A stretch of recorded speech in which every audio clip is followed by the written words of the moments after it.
Good morning, people of Comicsgate America. Good afternoon from other parts of America. Good evening for all you lovely people catching the replay of this stream in Europe. I'm guessing there's going to be a lot of catching up because this is unannounced. Oh, wait a minute. Oh, the sound is coming. Perfect. That's a good thing to hear. Making a mistake and finding out that the sound is actually working. Lovely. So, my name is David Feed. I'm the writer of Red Eyes, and I'm going to be the host for the night. Usually, we do this on Mondays, and by usually, I meant like I haven't streamed for like a year, but it usually happens on a Monday. And now it's a Tuesday because I just came back from Mexico from vacation. And what a lovely sight to come back and your campaign is funded. My goodness. So Red Eyes 3 is funded in the first 30 days and we are pushing forward. Let's share this with the people. Shares. Let's be a good sports and for once in our life, actually,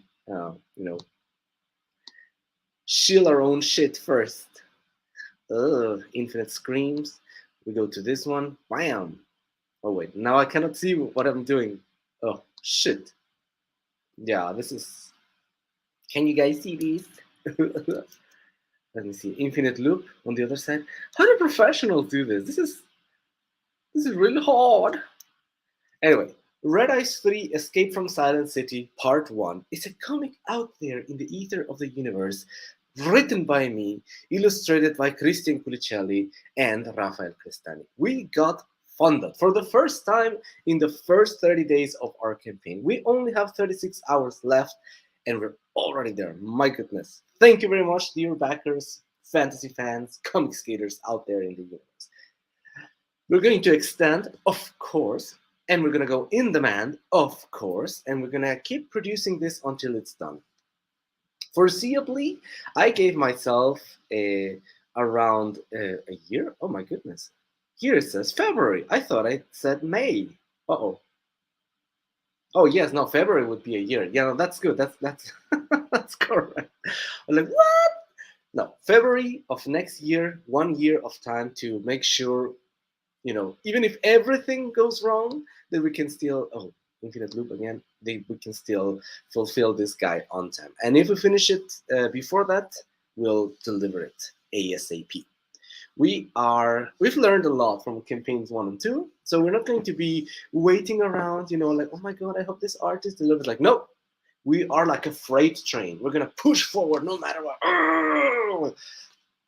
come what may. And yeah, what else did I want to say? Yeah, that's it more or less, at least for my campaign. What is going on in the world of Comicsgate? Wait, where can I do this? Whoops, I removed myself. Bam. So what is going on with you lovely people? How are you guys doing? What's new in the world of Comicsgate? For one, I wanted to make like an interview of sort. Something different. Like every channel around the Comicsgate scene, they do more or less the same things, which is good and dandy. Draw streams, promotion, so forth and so on. I want to do something similar but a little bit different, like in making interviews, but not just like the regular, getting like a deep dive into the lore of the world of the comics we're talking about. Now, I had planned for Mr. Michael Anden to be here, and Michael Anden, sorry, and he unfortunately hasn't replied yet. So I guess he's maybe forgot, or maybe he's super busy. I don't know. We'll have to check that. But we're going to shill his stuff anyway. I really, really like Mortal Worlds, and I had all these questions prepared, but we're gonna run through them anyway. Like I said, this is me touching base again, so you're gonna have to be a little bit patient with me. First of all, what's new in the world of Comicsgate? In the 3-6 months that I haven't streamed, what has happened? Well, for one, I've heard that your boy, what's his name? Liam Gray has freaking lost his mind. What the hell, man? I like that guy. I have to say, I've said it before and I'll say it again.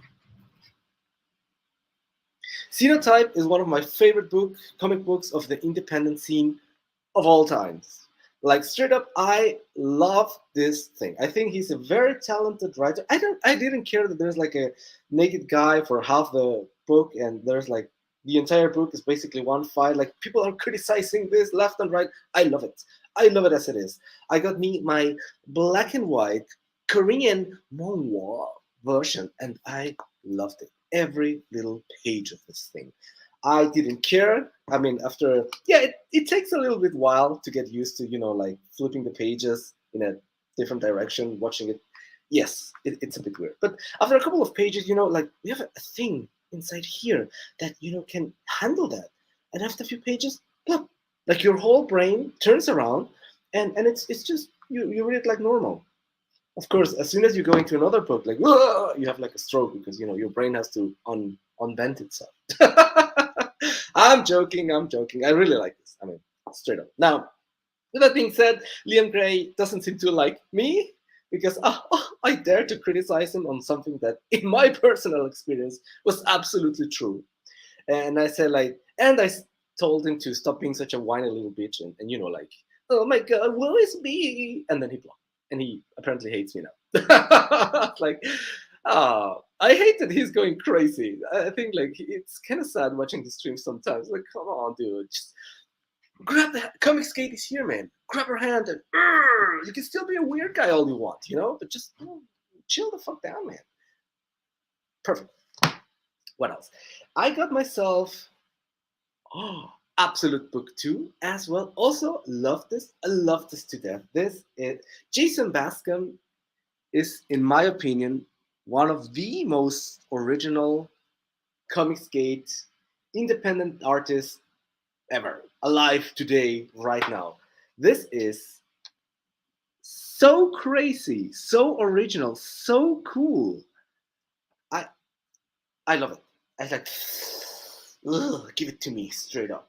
Absolute 1 and Absolute 2 are like this one, some of my absolute favorite books of all time of the American independent comic scene. There you go. Yeah, I've got like mangas and European comics that I like slightly better, but when it comes to independent comic books in the American scene, this is one of my favorite. Top 10, top 5, I would say.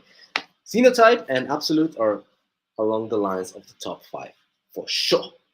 Now, if I may say some criticism of this guy here, Absolute 2 is a bit fast-paced, a bit too fast-paced for my taste. I gotta say, this is like trying to wrap up one big ass story in 2 issues, and the first one was perfectly paced, and this is like, okay, we have to wrap it up here, and they wrap it up, so it's like, yeah, you don't have a lot of time to breathe when you're wrapping up, like 4 different times and protagonists, and they all come together and blah, finishes.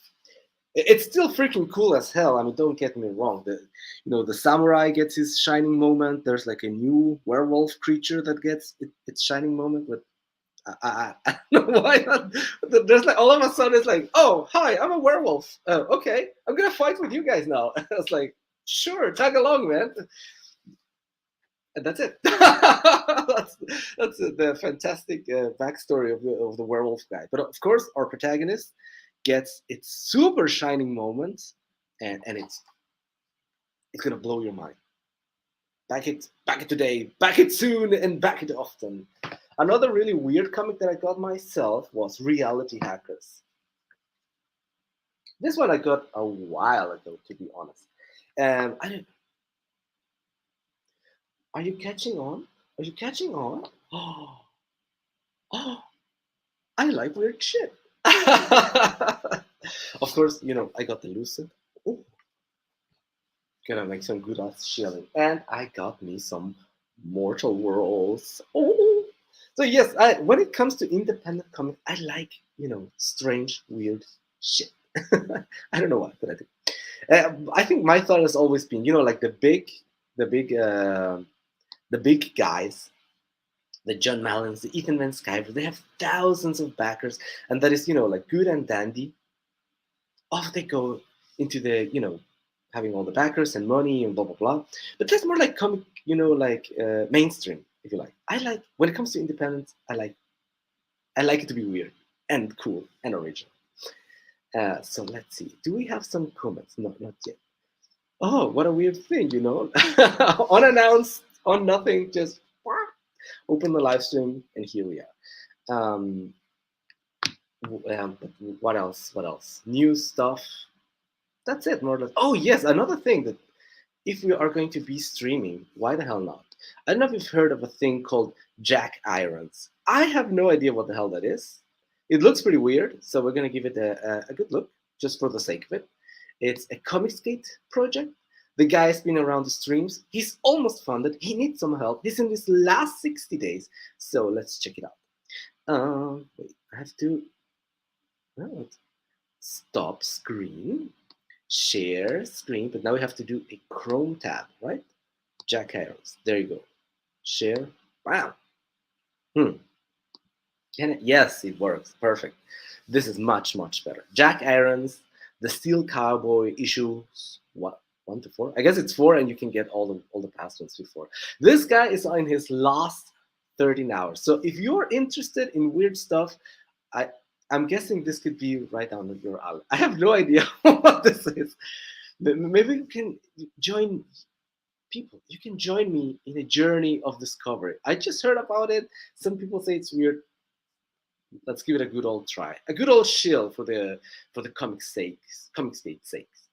The Steel Cowboy's journey of lifetimes continues straight into corporate hell. Okay. Yeah, I read somewhere that the protagonist is immortal. Like that to me is like what? So where's the danger? Where's like what? How can the stakes be high if he's immortal? But I don't know. Let's see. Where was I? Maybe you've read the Origin trilogy and met an immortal and the monsters who rule the galaxy. Maybe you've seen Galactic Armageddon came to be. Wow. Okay, so I guess now it's time to ride directly into it and get something out of it. Welcome to Famine Inc. 48 pages of the best of the weird space west, as only Ironverse comics can deliver. Jack Irons returns in his greatest adventure yet, giving a middle finger to the systemic suffering. Join the original reincarnated immortal cowboy as he steps into corporate hell. So he is immortal and he is reincarnated. That's okay. Yeah, I guess if he's immortal and dies, he gets reincarnated. Makes sense somehow. Welcome to Fabulous Las Faminas. Oh, get it? Get it? Like like famine, like one of the horsemen of the apocalypse. Get it? Got it? Wait, but why is famine the corporate guy? Well, I mean, wouldn't it be more, like war is a corporate guy? Like war is business, and I don't know. Famine. They even got shirts. Wow. I gotta say the horsemen of the apocalypse in this world, they seem to be very, very into marketing. Very into marketing. So I suppose that's war. On the left we have ratio, so that's famine, and then plague, and then death. And Mr. Jack Irons is in the middle. Well, at least the enemies are going to be some sort of immortal creature, so that makes sense. And what else can we see? The story. A reincarnated immortal wanders through galactic Armageddon seeking purpose and freedom. Freedom? What? He's immortal and he can reincarnate. Well, okay. Our universe is fractured into the four horsemen's six whims, a cracked mirror of sentient life's deepest lusts and fears made manifest in excess. Earth is a reservation kept safe by a corrupt alien government trying to maintain its fascist control over what free galaxy is left by any means necessary. Oh, wow! So we go from cowboys to galactic empires. But, oh, all right, humanity lives, cowers, and makes do alongside alien refugees and pilgrims behind the impenetrable walls of New Deathwood. When reality belongs to evil, heroes are inevitable. Oh, okay, I like that. That's kind of cool. When reality belongs to evil, heroes are inevitable. Welcome to Ironverse Comics. Bam! Good as move, sir. Wrong Earth game. So forth and so on. So he smokes. He's immortal. He can't get reincarnated, but he smokes. And he has like metal arms. All right. I always wondered, there's this guy out there called Alejandro, the guy from Columns of Creation, who also has a comic about immortal creatures, earth, lightning, fire, the very manifestations of those concepts, if you like. How can you make a comic about it? I don't know. There's also this thing called Sandman, which a guy called Neil Gaiman or something like that created, which apparently is the story of a group of concepts, like desire, dreams, sleep, lost, and I don't know. I've never read it. How can you make a comic? How can you make it interesting? Like that is like a mystery to me. I remember reading a comic of the Kiss, which was the band, the heavy metal or rock band called Kiss. They made a comic about them, and it was also pretty weird. Like they are some sort of immortal creatures that are, I don't know, on a mission to rock and roll on Earth and so forth and so on. I found the Kiss one so boring. I couldn't go past a few pages. Like this is just retarded. If they are immortal, what's the stakes? No, like I think it takes some creative genius to make a comic book interesting about people who are basically immortal, unkillable. So, Mr. Jack Irons, you have some, you have, how do you say, the stakes couldn't be higher for you. Anyway, so what's this? The design of the characters looks super cool, I gotta say.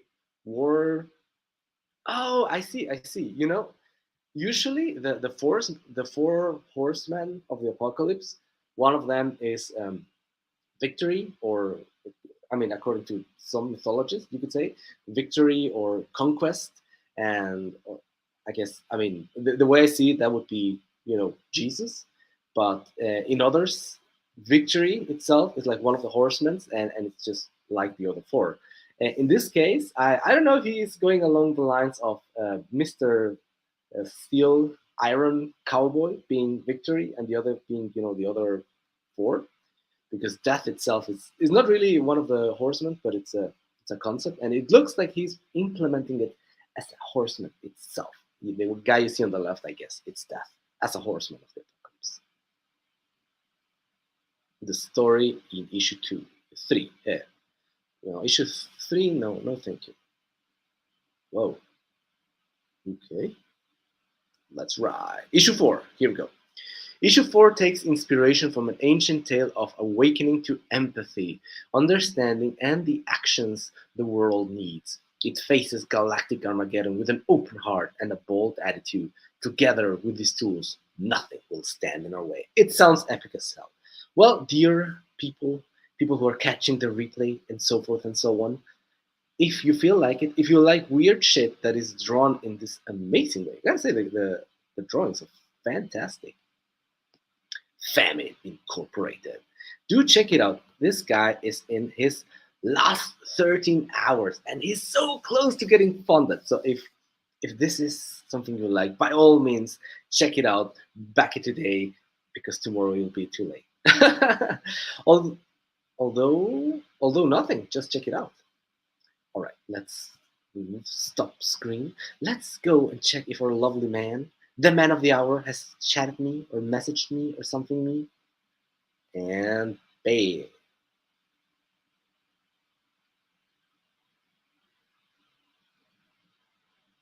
Oh, I see. I see what the problem is. I think I see what the problem is. You see, out there in the universe, there's this thing called timelines. If you move along the lines of the Earth, time is slightly different. So if we go a little bit to the left in direction UK, where Mr. Michael Oden lives, it's actually 1 hour earlier. Oh shit! No wonder he was not here. That my mistake. So I'm gonna. He just messaged me, so I'm gonna message him. We're gonna do the magic of the thing. Stop cam. Bam! You may hear my keyboard. Tuck, tuck, tuck, tuck, tuck. Oh yeah! There you go. Shit. Start cam. All right. Don't end broadcast. Don't remove stream. There we are. All right. So Mr. Michael Anden is going to be here in about 40 minutes, I suppose, and we can chat a little bit in the meantime. Some coffee, to wake up. I'm so jet lagged from coming back from Mexico. This is crazy.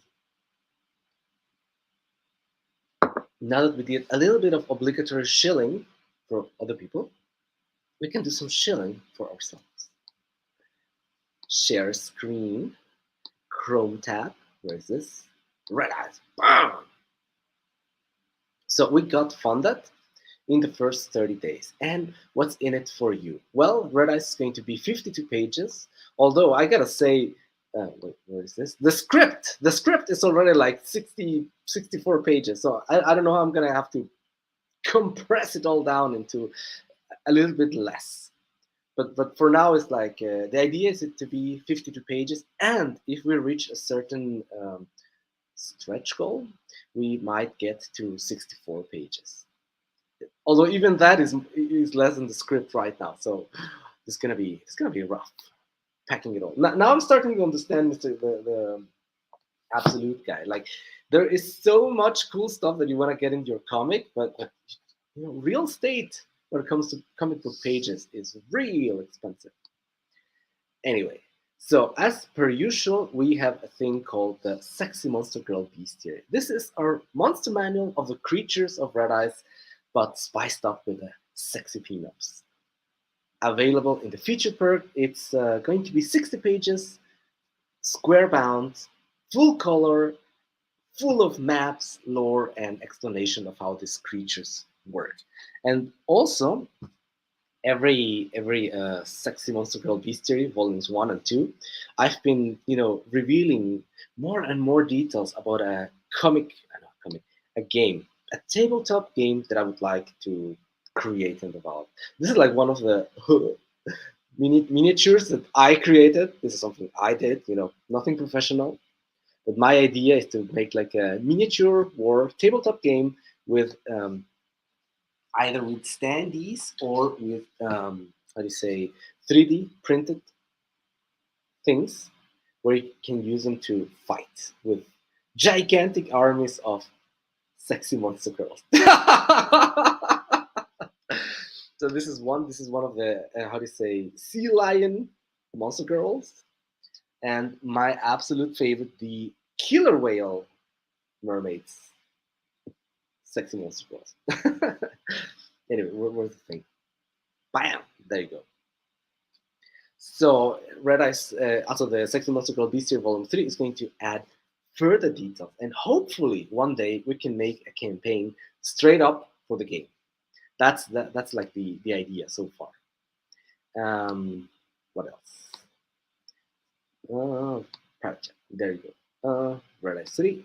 Bam! Now, if that's not your thing, you can always check out the comic in it and of itself. Very straightforward. $20, 60 pages with a campaign cover. The other one is the alternative cover. And there is add-on perks in each one of these tiers where you can get the other cover if you are so inclined. So if you get the bestiary, you can also add on the other cover. If you get the alternative cover, you can add on the bestiary, and so forth and so on. Everything is set up in the add-ons that you can tailor your buy the best way you like it. Of course, we got a catch-up perk. So if you haven't jumped aboard the Red Eyes train, this is your chance. $46, extremely cheap. The thing is that when I came into the Comicsgate scene, I was like, I'm kind of a new guy. Nobody knows me. I'm just here, like, hey, I exist. I'm here. So I was selling Red Eyes 1 for $10. And I think that's fair. And that's the price that has remained for issue 1 all over my Comicsgate career. I said, you know what? I was selling it for 10. I'm gonna keep it that way. But every issue, I've been upping up the prices as I've been upping up the quality, the pages, and so forth and so on. So, for example, book one was a floppy. Uh, book two is perfect bound. That's why book two is $15, and book three, which is going to have much more pages, way better quality, everything is improved, it's going to be $20. So if you put all together, $45. That's it's 1-to-1 what the comic is. There you go. We are cheap like that around the David feed scene. I hope you like it. Take advantage of me. No, please don't. Now, if you really want to support the cause and if you want to get something crazy cool, there is the black box. Now, oh dear, what is the black box? Well, it's a little bit more expensive, but it's going to be a branded box. You know, like everyone has a box nowadays, and it's going to be full, chock full of stuff. What kind of stuff? Let me show you. Oh, there you. Oh dear, what's in the box? Well, for starters, the the images is going to be along the. So, let me show you. Let's do one better. We created this poster for the Red Eyes 2 campaign. This fold-out poster that everyone got. Everyone got this bad boy, which I think it's mind-blowingly cool. This is going to be the layout for the box. Let's go back here. Bam. For one, I think that's fantastic. I absolutely love that image. On the other hand, it's not just going to be a box full, with a cool design. It's going to be full of stuff. Red Eyes 1, 2, 3, the alternative cover, and the sexy monster girl beaster. Everything stuffed into the box. Because it's a little bit more expensive, we can take the hit with shipping and so forth and so on. Now, the other thing is, it's only going to be 10 boxes available, but the specialty about this is that every stretch goal that we reach is not only going to add something for everyone, is going to add some special stuff only for the people who got the box. So even more of an incentive to get it. At 3,000, we are funded, and we got it. Oh, thank you, dear backers. At 4,500, we are going to get a print of the cover for everyone, and everyone in the box is going to get this poster, but now rolled up in a tube. No longer bent, with a little bit better quality paper and inside a lovely tube. At 5,500, we're going to upgrade the pages. So I really hope we get there, because the story is so long already that it would be a shame that we have to keep it to 52 pages. And what else? I love it. I love it too. Oh, hi, Corin. Hi, honey. I would have to be like, hi. my lovely wife is upstairs watching the stream, being very supportive of her husband. Oh, gomenasai, darling. Tell us about the box. Yes, I'm doing that, exactly that. So yes, 52 pages is going to be the standard. If we reach this goal, we're going to be able to upgrade it to 64 pages. Of course, I don't know, because the script is already like 68 pages or something like that. I hope we get there, and I don't know, maybe we're gonna go crazy and put more pages anyway, like I always do. I'm not a very good businessman. I should be more, calm down. Anyway, everyone who got the box is going to get a thing called let me remove that. Don't be a good sport. Is going to get a very special book called the Behind the Scenes book unlock.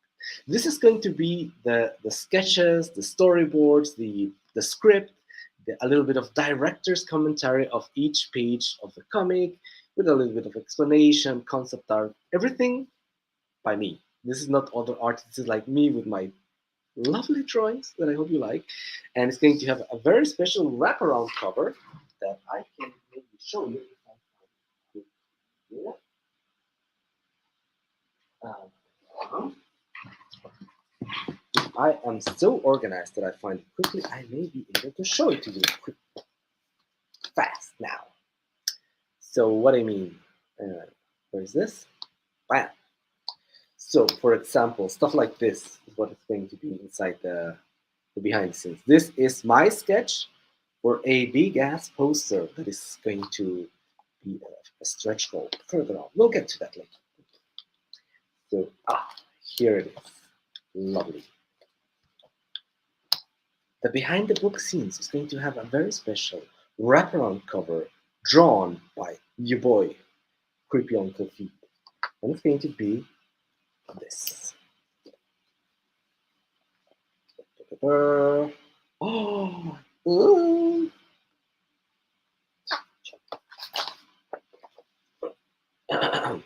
There's no nudity. Come on, YouTube, calm down, calm down. It's just no, no.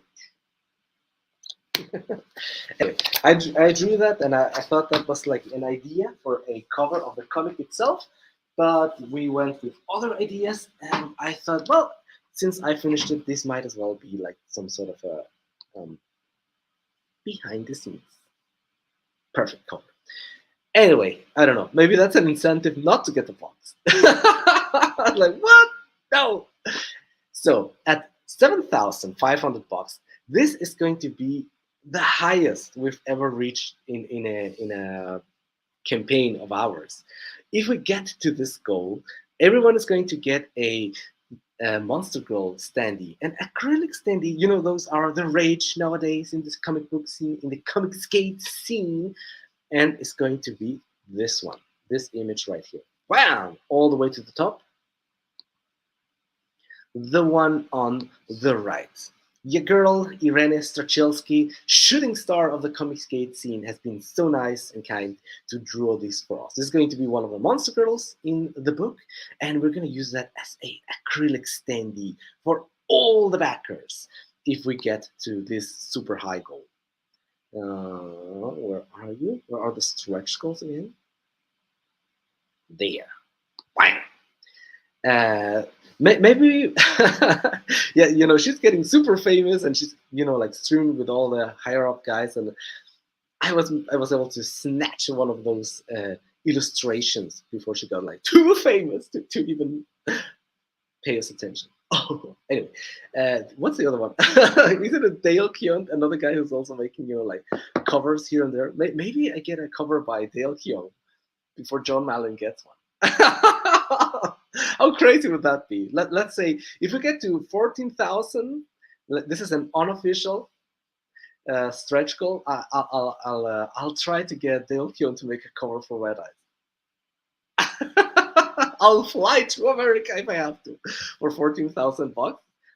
Anyway, joking aside, the big ass reveal of this stretch goal is that at that point we are going to unlock a super insanely cool poster that star Italian artist Andrea Guardino has created, the bar dancing scene. This is a scene that's going to happen in Red Eyes 4 most likely, and a poster of this moment has been immortalized by him and is going to be delivered to everyone who got a box as a high quality poster wrapped up in a tube. Rolled up in a tube, sorry. Now, would you guys like to see a little teaser of that? Hold on a second, I'll go get it. Uh-huh. Here, wow.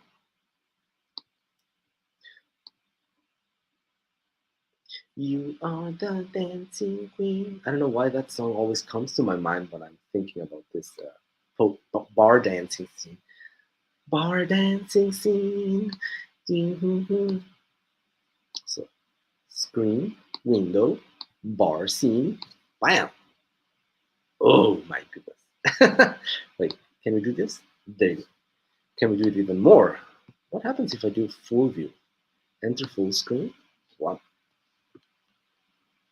Can you guys see this? I don't know. I used to have problems with this. I put like, you know, the full screen, and then everyone was seeing just black. So 20 seconds, right? So I can see myself 20 seconds in the past. I can still see my icon. Let's see if it works. I can still see my icon 20 seconds in the past in YouTube. Come on, man. Oh, you know what I did? Yeah, I left it like that. Anyway, you guys can see the poster. This is, my goodness, such a cool image. I was thinking that at some moments, oh, my lovely wife is saying, I can see it. Yes. At some moment in the story, the heroes have a moment of shore leave, as they call it in the military. So they go to a bar where they are safe, more or less, and they get drunk and start dancing and so forth and so on. This is slightly inspired by, my life in San Miguel Allende. San Miguel Allende is a really cool bohemian town in Mexico where I grew up, and it has all these really cool bars with Mexican or American music, and just hope you liked it. Let's go back to the share screen so you don't see my ugly face. Right, I see. Bam. Are we good? We are good. That's right. Now I thought that what is going to be in for everyone. Obviously, this is just for the box, so probably so that people that back the comic itself don't feel left out if we get to such a higher stretch goal, such a higher number of backers. I'm thinking of making like a high quality print of this scene and put it for everyone, so people are not missing out. So this, I can see it. Thank you, darling. Private chat. There you go. Bam. Uh, that's that to that. Now, finally, the one special thing about my campaign, that it's something that I haven't seen around, and it's a solution that I thought for how to say, people. I heard people commenting that what is it in for backers who've been from the beginning, but maybe they don't have like outrageous quantities of money, but they are still fans, and it feels. And I've had the same thing where I sign up to a mailing list, and then I get like a secret link to a secret perk that has like a huge discount on something, but a huge discount on something that is very expensive. You see? So like, okay, I got the secret, the link to a perk that is like $150, and I got like $40 off that. But it's still $110. That's a lot for some people. Certainly for me, since I'm also trying to like fund my create my own comic. Then, as international backers, usually backing one comic means backing two comics because of the international shipping fees, which is not the fault of the creators, but it's the reality for me. So I always thought that this secret perks to a outrageously expensive thing with a discount, a deep discount if you like. It's like it's good, but I don't know. So I thought of something different. I thought maybe going to reinvent the wheel, and this is how I got this, my loyalty rewards. Maybe this is a complete and utter flop, and maybe I found out why everyone is doing the other thing and why the other one works, and I'm just stupid. I'm just, but I'm gonna give it a good old try. So the loyalty reward, like that. The loyalty reward works like this: if you have backed Red Eyes 1 and or 2, if you get 3, you're gonna get a supplemental book completely free of charge. This one is called One-Eyed Justice, and it's a prequel of the events of Red Eyes 1. In the book, in the story of Red Eyes, we got the what is this? We got the protagonist, we got the love interest, we got the mentor. Aside from these three guys who are the main guys of the story, there's a group of 9 heroes, as you can see, all of them also together with the protagonist and everyone, and each one of them has their own story. When I wrote this down the first time, I wrote it as a book, and then I made like a biography of all the characters. And so there is so much story behind these guys as well. And I thought that would make like perfect material for supplemental issues, which would be prequels to the events of Red Ice 1. And this is going to be one of them. This is also in the comic. You see that several of the characters have certain brands, marks about them. So we're gonna find out how they got them. You know, like the Esler, the cat, the big cat has like is missing an eye, has a giant scar on his face. We're gonna find out how they got that. The gambler girl, Nathan Some, that's her name. She has like a grafted metal in her back that helps her walk. We're gonna find out how she got that. All of this is going to build up the supplemental issues of Red Eyes, and they're all going to be prequels explaining how the heroes came about, how they are, how they became friends, and so forth and so on. We're gonna find out why the protagonist Blondie has a death sentence pending on him at the beginning of the story. Now, the first one is going to be completely free of charge for anyone who's already backed 1 or 2. So for all the hardcore fans that are going along with the ride, this is for you. And the special thing is that when I adjust this supplemental book is not going to be available anywhere else. You cannot buy this with money. You can only get it with loyalty. Well, I mean, of course, a little bit of money. You have to back 1, 2. You have to have back 1 and 2 and or 2 and then 3, of course. But other than that, it's not like someone's going to come and say, okay, I'm going to donate or I'm going to give a lot of money. No, this is just for the fans. I don't know. I hope you like it. I hope I'm doing something cool with that, and it's just like, oh, okay, whatever. I'd rather have a discount. Oh, anyway, if you like it, you like it. If not, that's it. I'll learn for the next campaign. Now, this one is drawn by Rafael Crestani, and this is how we started working. By the way, he was I started a sci-fi story that didn't get funded, but I started working with Rafael Crestani. Then I thought he's such a good illustrator. Then I wanted to keep him, and so I asked him if he could do a supplemental story for Red Ice 3, and then when my main artist Christian Coluccelli moved on to other pastures. I'm not gonna say greener, but other pastures. I told Rafael, "Hey, you want to jump along? Making the book in the main book." He said yes, and here we are. So I guess now I need another artist for the supplemental story, or maybe I finish it with him. I don't know. Who knows? But this is going to be completed and given to everyone.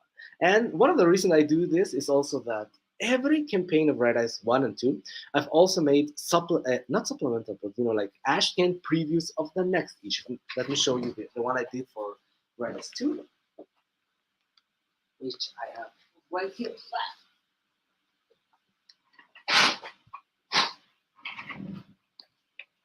So every campaign I've made a little book like this, which is a preview of the next issue. So this is already something that we are doing, and I thought, why not do a supplemental? That was the idea at the start.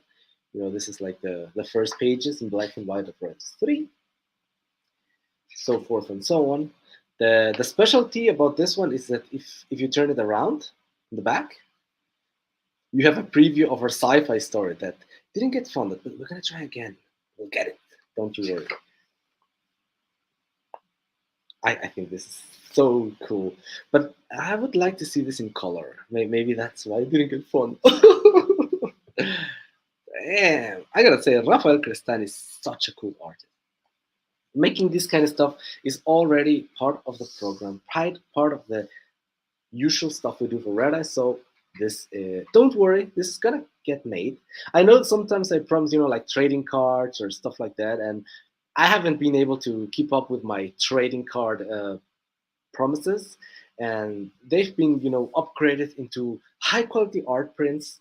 But one thing that we always do is this sort of ashcans, and we'll keep it up with this supplemental story only for the fans. Well, that's it for Red Ice 3. I hope you like it. Back it soon, back it often. We still have 36 hours. We're going to extend, don't you worry. And there you go. Bam. Now, it's 10 minutes before 10 p.m. around my time. It's 10 minutes before Mr. Michael Michael Oden tags along the stream, and we can start looking at what he did. Uh, you know, of course, the campaign is closed though. Yeah, is it? Let me see. Continue reading. Yes, it's closed, but we're gonna chill it, or maybe we can chill it live.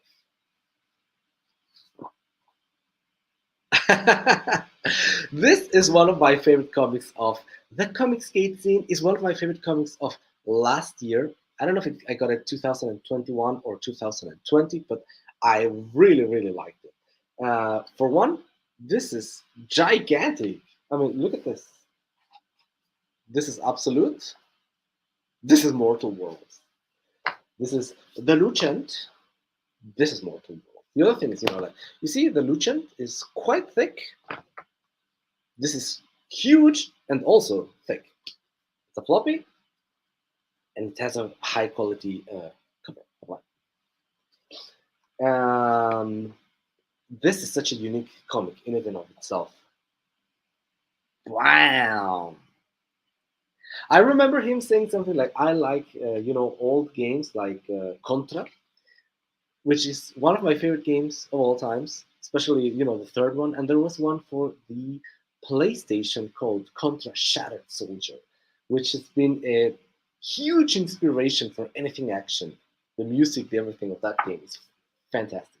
And when I heard this is based, also not based, but inspired by that, like, oh my god, I was like, jumped aboard on the first instance. Now, I do have some questions for Mr. Michael, because this thing reads like there is a world of lore behind it. There's like factions. So I don't know. He'll have to explain it to me. But I feel like there's factions. There's like different worlds within this world. There's like the world they all live in. There's also like a deeper level, some sort of a matrix computer level, and they can jump in between one and the other. It's quite special, I gotta say. And the design of the weapons and the monsters is also quite cool. Wow. And I would love to pick his brain and see what this is all about. I heard that there's like the campaign came with a lore book, if you like. I should have gotten that. I did. I was like, "What? What's this?" So, but we'll reserve it for when he's around, when he's here. So, for the last 10 minutes before we do that, we can check another campaign that is also doing the rounds in the world of Comicsgate. Share screen, Chrome tab. Where's this? This one. Bam! Bizarre Adventure and Elysian Fields Remaster. If you like manga, if you like JoJo's Bizarre Adventure, which granted, I've never read a comic book of JoJo, but that thing is so pervasive of our culture that I'm sure you've seen or heard memes about it, jokes about it, references to it. I'm sure you've seen the concepts that happen in the comic in other things, and you didn't know it came from JoJo's Bizarre Adventure. The main spiel of that manga is that people have a thing called stance. Basically, like you are here, you're your own man, but you can also manifest a stance, a manifestation of yourself, basically, which is like some sort of a spiritual warrior that fights for you. So you do like a punch, and then the stance, which is usually bigger and more powerful than you, punches as well, but that thing like destroys everyone in front of you. That is the basic concept of JoJo's Bizarre Adventure. Although I heard that the first story arc had no stance. That was something that came later in the story, or so the rumors go. Anyway, so I guess Mr. Michael Oden, no, not Michael Anden. We're gonna have an interview with Michael Anden from Mortal Worlds, but Michael Oden from Elysian Fields created this. This is basically a parody, a spin-off of JoJo's Bizarre Adventure, but with Julius Caesar and someone else. If I would have listened to my history teacher, they'll be like, "Oh, that's that guy, of course." So what happens when they meet in the Rubicon? There is no turning back, and they have to fight. But instead of fighting with armies, they fight with stances. that's, I don't even know what to think of this, but the drawings are freaking amazing. I'll say that much. Oh, wait. January 49 BCE. Darling, darling of Venus, Illivius Caesar. Ah, so it's not Julius Caesar, it's Illivius Caesar approaches the Rubicon River on the border of Cisalpine, Gaul, and Italy. But corrupt politicians in the Senate have forced his hand and since declared Caesar enemy of Rome. Even still, the action gives our heroes pause. Illivius Caesar! Caesar stands at the boundary between general and citizen. To cross with his legion now would be a direct assault on the eternal city. Damn you, Pompey! Ba-ba-ba-ba! Is it? I guess this is Julius Caesar, the guy with the leaves on the head. And no more dialogue. Oh, okay. Well, let me make it up for the dialogue. This is. I know that's a video.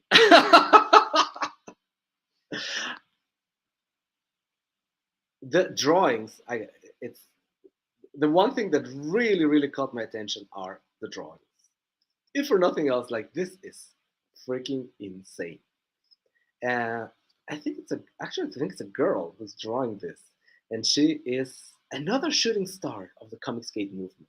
She's working on this. I think she's working on another comic, and she is doing a thing called Aquila or something like that, which seems to be some sort of a Green Lantern universe, uh, not parody, inspired book as well. So keep an eye out for that. Let me see if her name is here somewhere. Let's give a decent shout out and say her name. Say her name. Salvallejo Kai. I don't know. Wait. Let's just find that out before we move on. Riveting content. I know. Let's turn on. Okay, whatever. This is getting bored. Back it now. Back it often. There you go. Bam.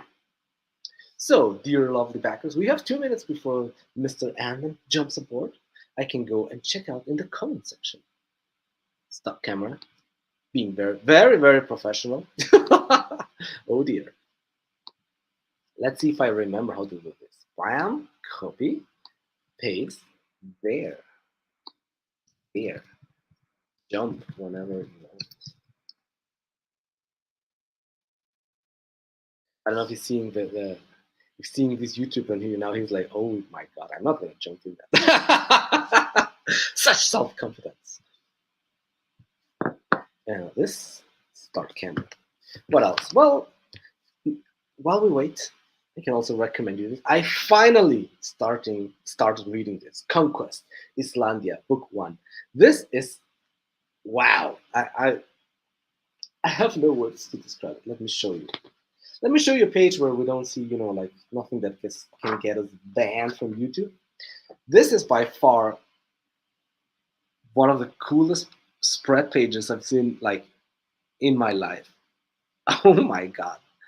And the good thing is the story is quite, as far as I've read, I mean, check this out. Oh, this is so cool. It's not SJW, it's not right wing, it's not left wing, it's just a cool story. Just a cool military story. It's got a woman protagonist with like a badass bitch, but she also has feelings. Like she sees her daughter and starts crying, and it's like, oh, I miss you, and like feelings. What? A woman with empathy and feelings? Oh, oh, I see something. Let's see. So check it out. Absolute recommend. And now we move on to the main course of the evening. Bam. Hey, Good David. evening, Michael. How you doing? Fine, thank you. How are you doing? Yeah, no, it's good to see you. Good to see How's it you. going? Yeah. I You think got a this is. campaign running at the moment, right? I do, yes. Yeah. Okay. How's it I going? fine, fine. Yeah, yeah. I'm doing fantastic. I just came back from Mexico. I was on vacation, so I'm. Back from It's Mexico. yeah, yeah. I Uh, just was in Mexico. It's That's a a bit long trip. colder. That's a what? Sorry. That's a long trip for you, isn't it? Yeah, yeah. No, it's one of the planes is 11 hours Hmm. from Paris to Mexico. 11 Yeah. hours, and it's like around 1 hour from Paris to Switzerland. Worth it though. It's It is, yeah. Well, I grew up there. I was born and raised there, so it's like coming back to my roots in a way, Yeah. and it's Oh, much Caroline is warmer. with us as well. If that's okay with you as well, my wife. Let's say Of hi, course, Caroline. yeah, yeah, no, of course, Hi, yeah. By all David. means, Hey. hello. Co-writer of Mortal Worlds. Let me see, Carolyn, right? Yeah, Yeah, I got it right here. I was like, yeah, there I it think is. you're. You got it. There you are, Got a Carolyn. signature too. I think. Fantastic, yeah. Well, welcome to my chat. This is, like a small little channel, but I still wanted to uh, share your stuff and get to know you. Make Yeah, like no, a I little bit of remember an some interview. very kind words from you about Mortal Worlds. So, thanks very much for that. Yeah, You know. Oh, of thank you. course. Yeah, no, I like it. Why did you close it? You should. Well, why not keeping it open? Well, we're going to be releasing a new one Hmm. eventually. So, what we're going to intend to do is to maybe bring them out as a double book, like a 100-page book. So, Uh-huh. that might be hopefully a hardback. But yeah, in the meantime, yeah, we've just decided to just like work quietly in what we've got, and then we'll let people know when it's close to uh, finishing up on, and then we can hopefully start promoting it. That's right. Do you have a sign up page, like a mailing list page or something like Uh, that? Not yet. That'll come in due course. Not just yet, but we are planning on it. But we just need to get the kind of the artwork finalized. We haven't started working on the coloring, so Hmm. that's kind of still a big task. We're probably going to Yes. have some help with our flatter on that one. Hmm. But Are we you? appreciated she did a great job. I think on the first book, it was like Yeah. that No. No. every The we did. I think so. The colors are part of the charm of this. This is quite unique. Yeah, Everything about it is absolutely. quite Yeah, unique. it I think it was Michael Bancroft said it. There was something about it that reminded him of Jack Kirby. I don't know if he meant quite so much in terms of like the drawing style, but the overall kind of how vivid it was and everything. So Mhm. it It certainly it is. certainly sticks out. This kind of That's good. artwork. So, Michael, tell us a little bit about yourself. Like, your name is Michael. Like, yeah, where are you Yeah, from? What do you study? Like, yeah, how? What made you the yeah. man you are, the writer you are? I suppose. Well, I mean, I grew up in a lot of the same kind of pulp material that everybody else did, the same movies and comics. I was introduced by my dad to comics. I'd moved from Romania, where I was born, to England, so I don't remember seeing anybody when I was little. But when I came over to England, I was about maybe 5 years old, and one of the first things I got to read was a comic book. But it was like in England, the main kind of comics that used to be read were, kind of like more cartoony and Mhm. humor comics. There's like a comic called the Beano that we have still going actually in England. Yeah. I don't know if it's literally apart from 2000 AD, the last comic actually on the stands, but yeah, it's still going. And I had one of these kind of small digest size comics. So it was like a compilation or something about one of the characters, and I'd never known that such a thing existed before. So that got me into comics in a big way. And when I realized that storytelling existed in that kind of format, I was quite a voracious reader for more of that kind of stuff. So anything that I saw that either seemed to be a bit comic booky, or like even if it was like a novel and it just had a kind of garish cover. Like I remember buying a Star Trek comic, not comic, but an actual novel at a yard sale, when I was very young, just for the cover, really. But that's kind of introduced me to like sci-fi material. So, so that was no, that was a long kind of training period for me, I suppose, to learning that there's all kinds of story material available both in the comics world, but also in the wider world, fiction, science fiction. And I think Caroline, she shares a lot of my, and always has kind of like shared a lot of my own, affection, for more kind of genre type material. Yeah, especially science fiction. Yeah. Stephen King, that was one of your big ones for a long while, wasn't Massively it? when I was really young. Yeah, I read everything Stephen King. Yeah. You read any, have you ever read any Stephen King, Dave? No, unfortunately not. I think I've seen some of the. Also, there's like all these really, really cool movies out there, and then when you start to read about the background of the movie, oh, it's a Stephen Stephen King book. Yeah. Then you have this other really cool movie. Oh, it's also a Stephen King book. It's like you start to realize that guy is prolific as hell. It's astonishingly prolific. I mean, I guess he's got the motivation. He knows anything he writes is going to be a bestseller. But I guess he didn't always have that. Everyone, we all have to start somewhere. And I guess that when he got off the ground, I don't know if it was Carrie that was his first published book or his first hit. But a lot of people say that the movies based on his books are kind of inferior most of the time to the novels themselves, and I kind of agree with that. They're kind of hit and miss, the movies, but we'd still catch them now and then. He's still quite a big influence on us, at least in terms of our formative years. When we were, funnily enough, I mean, for me, I started reading his work when I was doing work experience at W.H. Smith. I don't know if you have that in Paris, but here it's like one of the biggest. Bookstore. It's a big bookstore, magazine store that we have, like a chain store in England. Airports and stuff like that. They have them as well. And what they had there was a copy of, I think, The Dark Knight Returns. The Frank Miller book, which is like one of the biggest Batman books I think that's ever come out. And on the back of it, there was actually a quote from Stephen King saying that it was something like the best graphic novel that he's ever read. And that got me to buy the book because I'd heard of Stephen King. I knew he was supposed to be kind of a big deal. So I thought, well, okay, that's enough for me. I'm buying this graphic novel.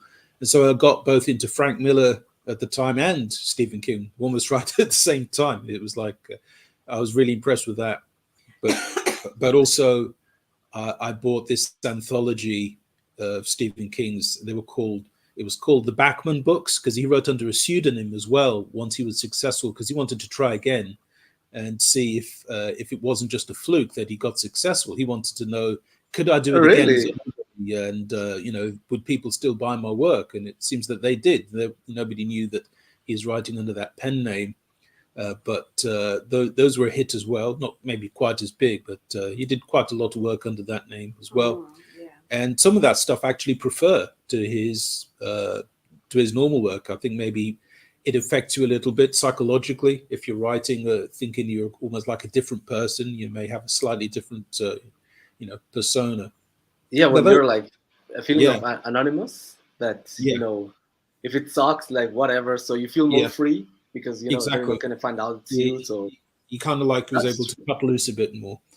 But that is true. But since then, I've been hugely into comics, especially the 90s comics, when there was like that crest of a wave of all this more mature readers type of material.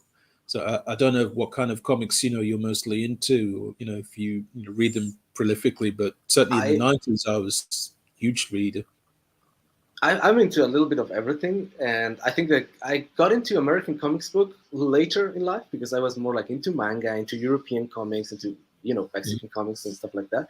And so it was more like discovering that later on. One of the comics that I really liked of the American kind of thing is Kingdom Come and the Planetary, which is also kind of a special sort of book. It's not like your typical superhero book, but I really like that one.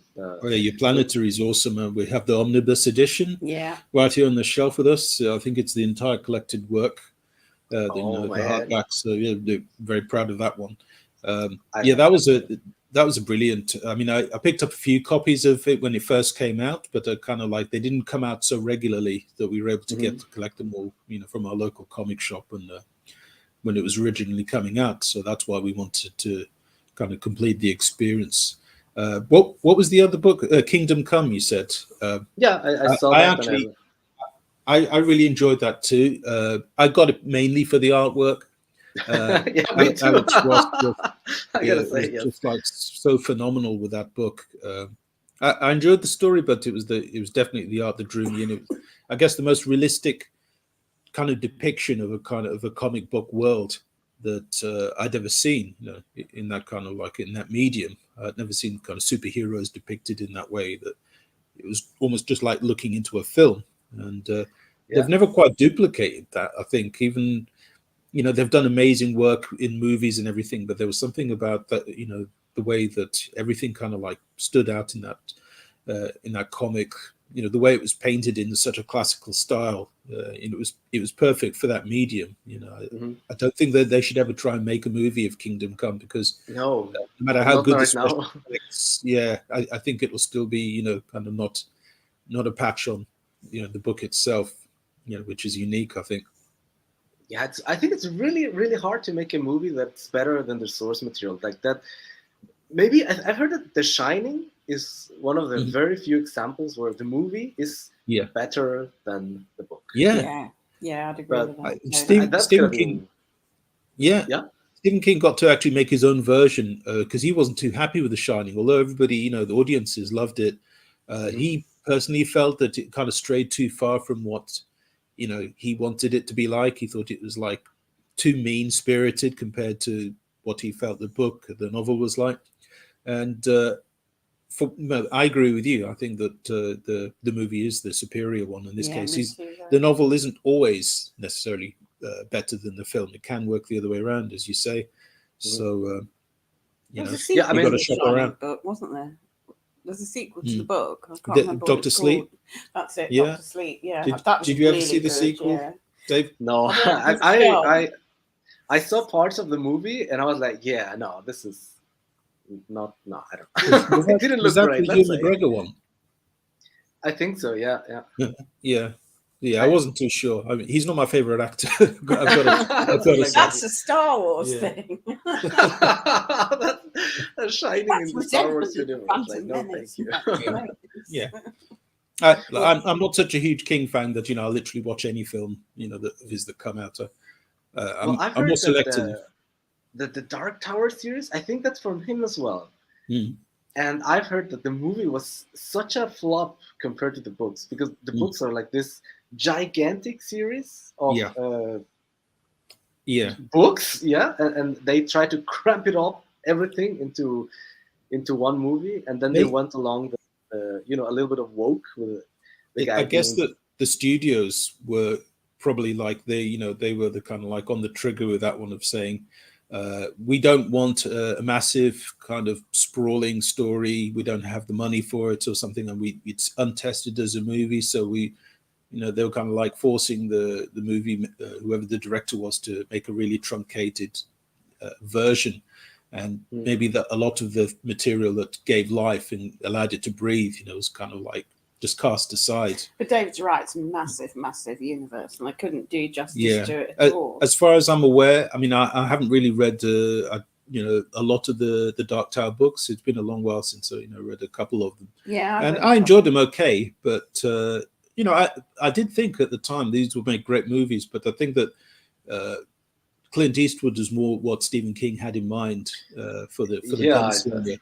And I know obviously he may have been a little old for that role, you know, when the movie came out, but you know, I don't know if like they tried to capture even the spirit of that kind of character. You know, casting Idris Elba, I don't know if they were looking for woke points. I mean, he's a good actor, but he's a great actor. Yeah, but I don't think a misfit somehow. Yeah, I don't think that they were kind of like really looking to just bring to life what the book was. They were just trying to kind of do their own thing and just use the book as source material at best, and just go off on their own tangent. It sounded like it should have been maybe a series, like a Game of Thrones sort of series, or I'm sure that they will make. There's enough material for that. I'm sure that will come. Everything gets turned into a TV series these days. So, like Watchmen and. If they make it good, that's perfect. But if they make some garbage, you know, like some of the series that have came out lately, it's like, oh dear, no, just let it But let I it guess- die. Yeah. Well, I guess when they figure that there's money to be had, they want to see if they can milk it, or the Yeah, the of material course. gets passed into new owners' hands. So sometimes if they make a movie, then they'll sell the rights off or something, or the rights revert back to the creators, Right. and then Yeah. they sell them on again, or at least license them to someone else. So you always get these kind of same characters and stories giving you life, for better or worse, in new hands. So that'll Yeah. And continue awesome. to happen, I think. Or when they just release some garbage just to keep the rights is also Yeah. another tactic. Like every 5 years they have to make something that they just release whatever garbage so they can keep the like Did the you- Fantastic Four was like that. No, like I don't know why, Monsters but funny. I guess it's like they figure that they can make more money that way, or I maybe they think suppose, that they're going to get in with the right people. If they're making the right material the right way, who knows? I mean, did you see the Watchmen movie? Did you ever see that Yeah, one? I The like original that one. I really like that movie. I gotta It was say. okay. I thought it was a little bit maybe too faithful to the to the graphic novel, which I was hoping that it might just have a little bit more of its own kind of identity to it, a bit more of its own life, because when you literally just film what's on the page, panel by panel, dialogue by dialogue, you're left with kind of almost feeling, well, I've got the novel. This is the original thing, the original artifact. Anything else, even if it's especially if it's a carbon copy of what I've already read, it's a little bit pointless. I guess it's maybe it's just for people who didn't or refused to read comic books or something. I had never heard of Watchmen when I saw the announcement for the movie. I didn't know it. I didn't know it was a book. So for me, I think it was fantastic. I saw the movie, and it actually got me interested in the comic. As like, okay, now I want to see what this is based on. Well, that's good. Which is, I think, good. Yeah. So for me, it was fantastic. I really liked it. I really liked it. It was so dark and different from your typical. I think that Zack Snyder has improved since Watchmen. I really respected what he tried to do with Watchmen. The fact that he had so much reverence for the book, that he didn't stray too far, and because he could have just done his own thing and ruined it. I don't think he did ruined anything, but maybe he could have been a little bit more creative, with a few kind of his own touches. For example, I saw a concept art book that came out when the film did. It had lots of, it was a very nice glossy, hardback book full of photographs of behind the scenes and all this. And there was lots of stuff in there which kind of looked to me, oh, they're going to build on this world. They're not just going to copy everything that's in the book. They're going to go a bit further, but in a good way. Not about subverting expectations, but just building on top of what's already been done, so that you get a bit of a fresh take. But what happened, was still good enough. I really enjoyed. I don't know if you saw Zack Snyder's Justice League, his own version of that. No, I haven't seen that. I think it came out last year. Can't believe it's still that long I'm ago. a bit worn out of superhero stuff in the movies. Yeah. I love the comics. I still like comics a lot, but like when it comes to in other medium, I'm kind of tired of it. I'm tired of video games and movies, and I was like, no, just I'll keep to the comics and watch something else. I mean, talking about, for example, you said sci-fi. Now, Stephen King, is he sci-fi? I thought he was more like horror. Yeah, he is. He's more horror. He's definitely a horror guy, but a lot of his stuff has either touches of sci-fi to it, like they may be kind of like high concept things. Like there was one story that he did which was very much a horror work. It was called The Jaunt, I think it was, and it was that short story, but that was great. Yeah, so short stories actually seems to be where he goes a bit more on the sci-fi side of things. That this book, The Jaunt, was a story about where there's a new kind of form of transportation they've discovered, where you kind of get teleported to anywhere you want, I think, in the world. But the universe. Is it the universe? But what happens is that although although you get teleported to where you want to be seemingly instantaneously, what actually happens is that when you kind of go through this kind of unknown sphere of or plane of reality to get to your destination, because it's almost like hyperspace or something, it's like a shortcut.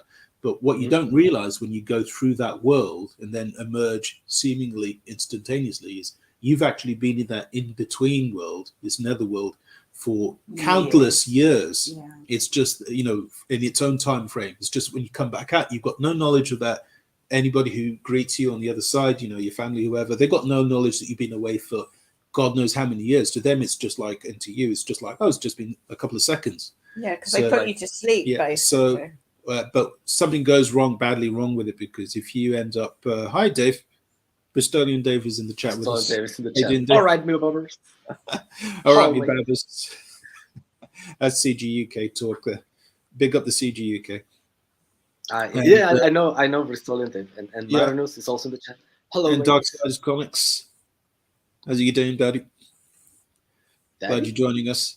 Hope you're enjoying this chat here. And we're kind of like a point in our lives, I think, where a lot of the things we've seen, as you said, we've got superhero burnout as well. And we want to see new ideas, you know, come along. We want to see, you know, both in comics and in movies, you know, we've got nothing against what's being made in terms of the content, the kind of characters for the most part.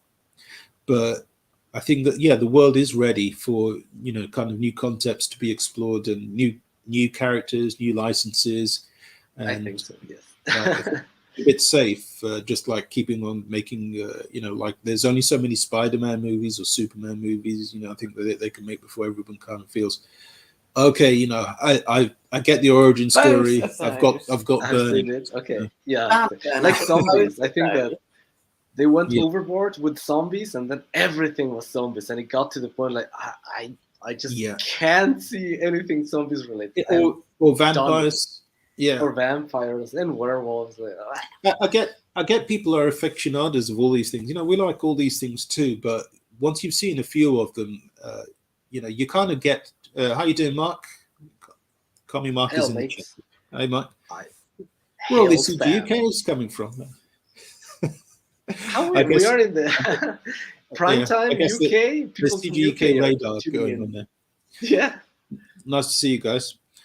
So it's like, I think that one thing that I'm looking forward to is a new David Cronenberg film out, and I'm not a huge Cronenberg fan in general, but he does make some pretty interesting stuff now and then, and you know, he's like a Canadian horror creator. He's got his own kind of flavor of, you know, what kind of stuff he does. You can almost tell a Cronenberg film. So he's got a sci-fi film coming out. He hasn't done one of those in a very long time. I think it's called Crimes of the Future. So that's something I'm looking forward to.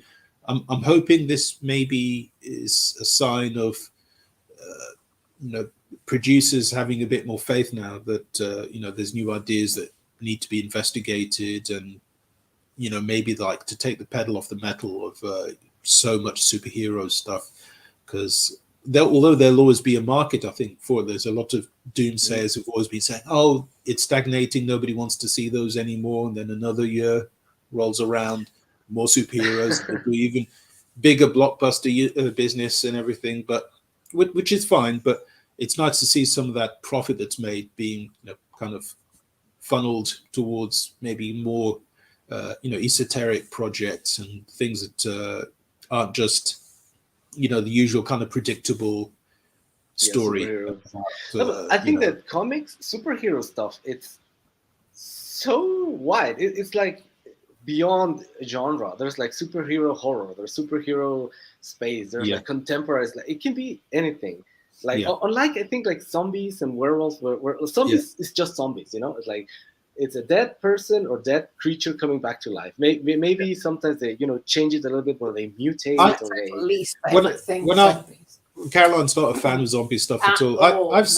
I'm personally, I'm a fan of like the George A. Romero, you know, the Day of the Dead and Night of the Living Dead, all that kind of the original stuff, where a lot of this, you the newer zombie apocalypse type of stuff Once you've comes seen one from. thing, you've seen them all, though. Yeah, that's kind of my feeling.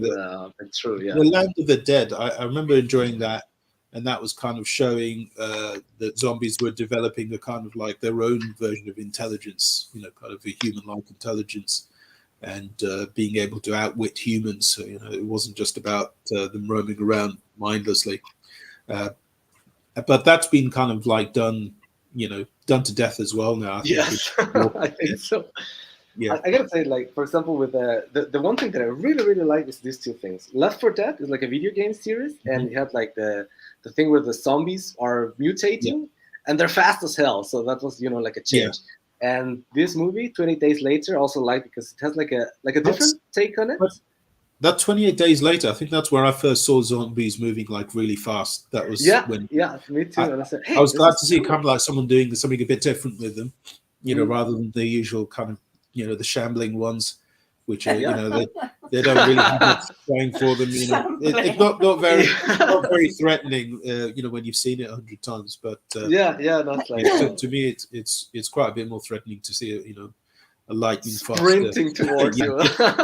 That was the shock, the first time you say, "Oh, it's just a regular zombie, okay, whatever." And then you sprinted like, I was like, "Oh, damn! What, this is different." You're not going to get the chance to kind of like sit down and finish your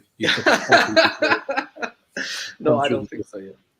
Oh, if there's like CGI has been so prevalent nowadays. If there's like a little bit of a comeback to like special effects, talking about David Cronenberg, going back to body horror with special effects, that'd be freaking awesome. With the sort of practical effects seem to be kind of making a bit of a comeback. I think maybe that's because even kills like that. Well, I think so, but I think hopefully even the people who are kind of expert in creating CGI are starting to admit there's limits to how much seemingly authenticity you can get out of a computer, and it works best when you combine the two, when you can seamlessly combine CGI with practical effects, so that you can't quite tell which is which. It was funny to me because I was guilty. I was one of the guilty people complaining about this when when the Star Wars prequels first came out, with about Anakin Skywalker and all this, and everybody was saying, and I was one of them, I hold my hands up, oh, these look great, but there's something a bit artificial looking about it. It's too much CGI. George Lucas has found, he's got all of this money to spend on all this new technology, but he's overdoing it. He's just kind of like just showing off, what's in his toolbox for the sake of it, rather than using what's kind of needed for the story, to seemingly make the story more engaging. Well, not the Marvel stuff is the same. No, but the superheroes. Well, this is the funny thing. What happened with the prequels, and I think you're dead on. There's just massive CGI glut now. I think people have kind of like, again, they're burnt out on all of it now with the MCU. Or certainly I am. But what I was going to say was with the prequels, that they used apparently more practical effects than all of the previous Star Wars films from the 80s or whatever, put together. They actually really pushed the boat out, developing more ingenious ways of creating practical puppets and all that kind of stuff to make people believe that what's really going on the screen is there. And there was a lot of in-camera work. One of the funniest things that I didn't know that.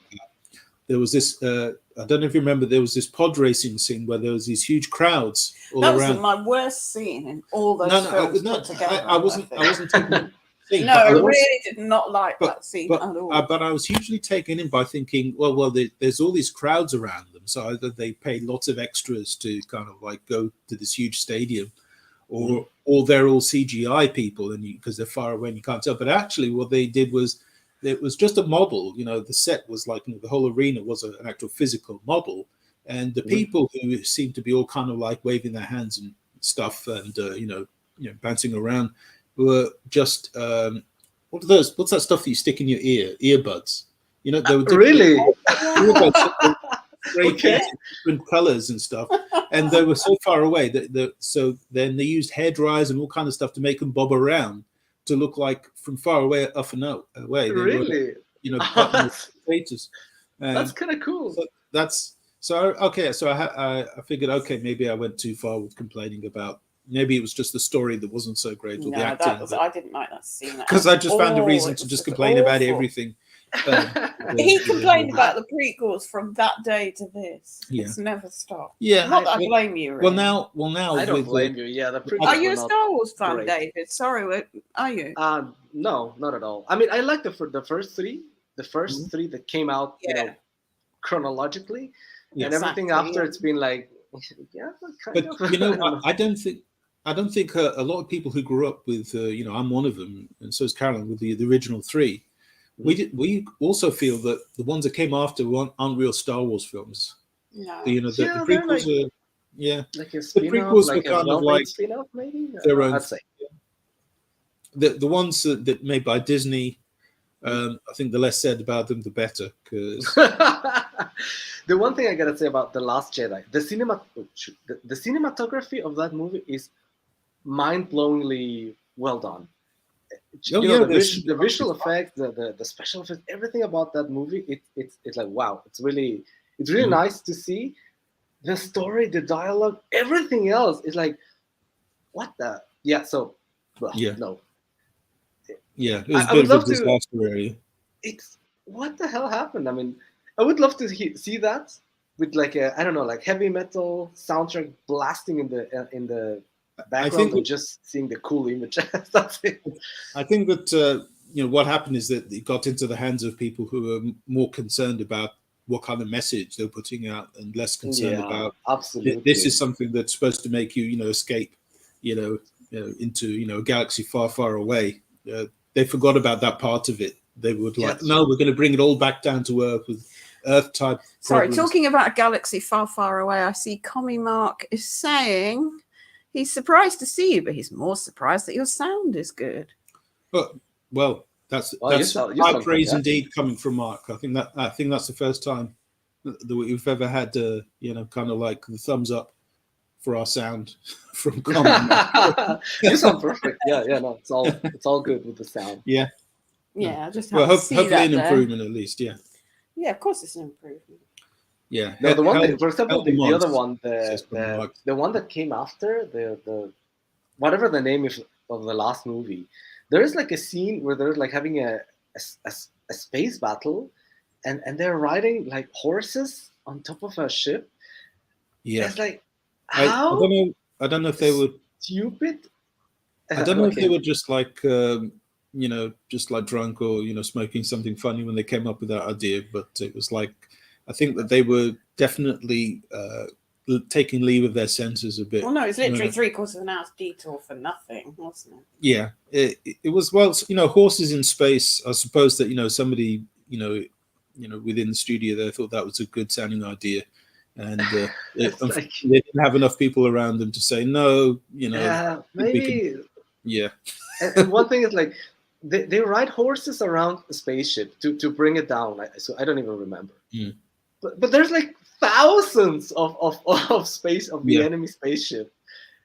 They were probably thinking like of a Western or something. They were thinking, well, didn't George Lucas always like envisage Star Wars as like Western in space and stuff? And they may have just taken that a bit too literally. I don't think way too literally. That's like but the space horses, I think, were the least of the the many sins of that film. I mean, when the bad guy appears and it's like, what? He just appeared out of nowhere, and now he's here. Like, what?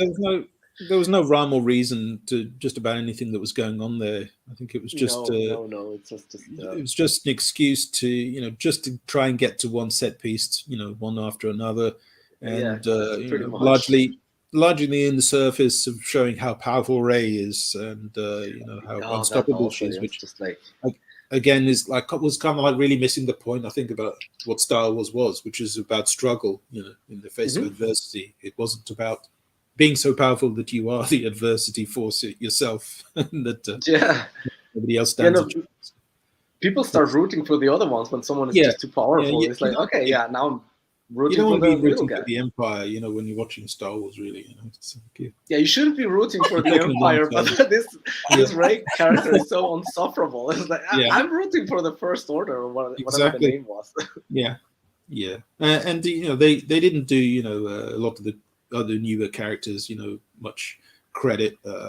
They kind of like got sidelined almost Completely. entirely I mean, as the the way story they went made along. Finn a sanitation engineer, that was just ridiculous. Yeah, That there was was no, such a disservice to this guy. Like, he is a good actor. He was, like putting Yeah. his all in the first movie. I thought, like, Exactly. Yeah. Yeah. this is awesome. Now we have two guys. I thought they were gonna go like, he is a Jedi and she is a Jedi, and they're both gonna be with lightsabers and fighting against the they were Empire. leading And that'd be everybody. awesome.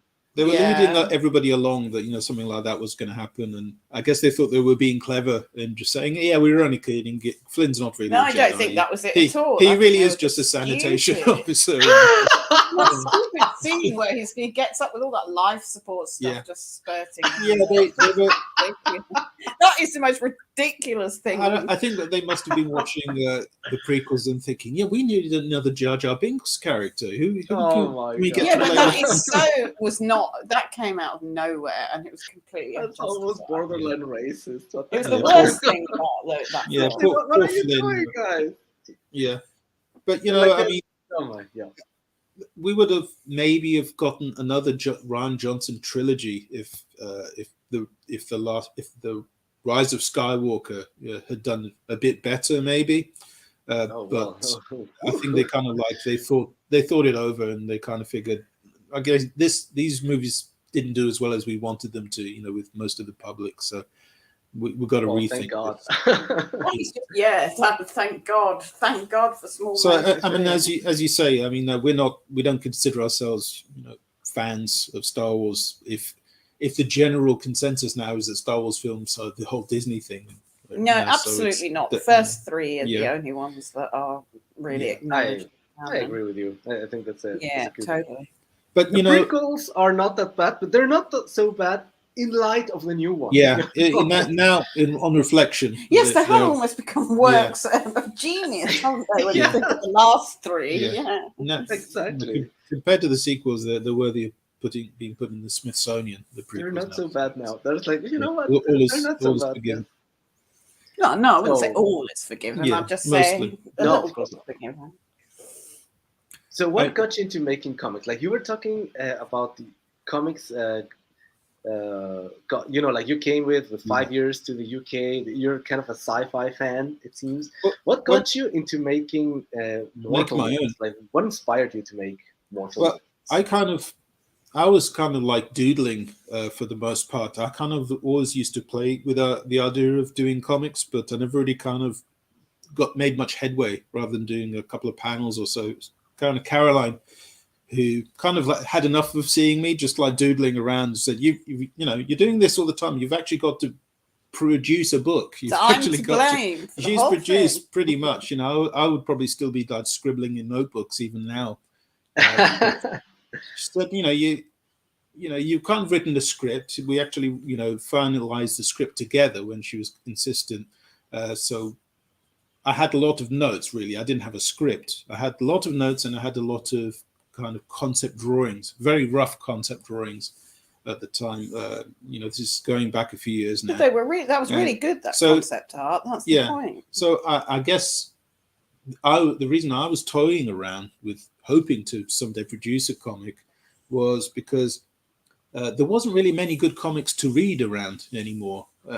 The kind of ones that I was a big fan of, like there was, as you say, Planetary. There was Grant Morrison doing a lot of pretty amazing work in the 90s with the Invisibles, and he was also, I think, writing Justice League and Doom Patrol around that kind of era. Oh, I love Doom Patrol. Yeah, and so these were kind of very kind of individualistic works. They were very distinctly him. He wasn't kind of really copying anybody else.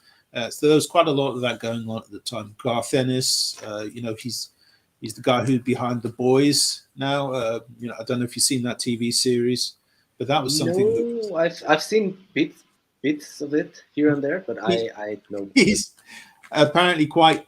He's well known for really hating superheroes, apparently, and that's why he created the boys. He wanted to depict them in as a harsh a light as possible, because Oh, okay, that makes sense. like the idea of like this.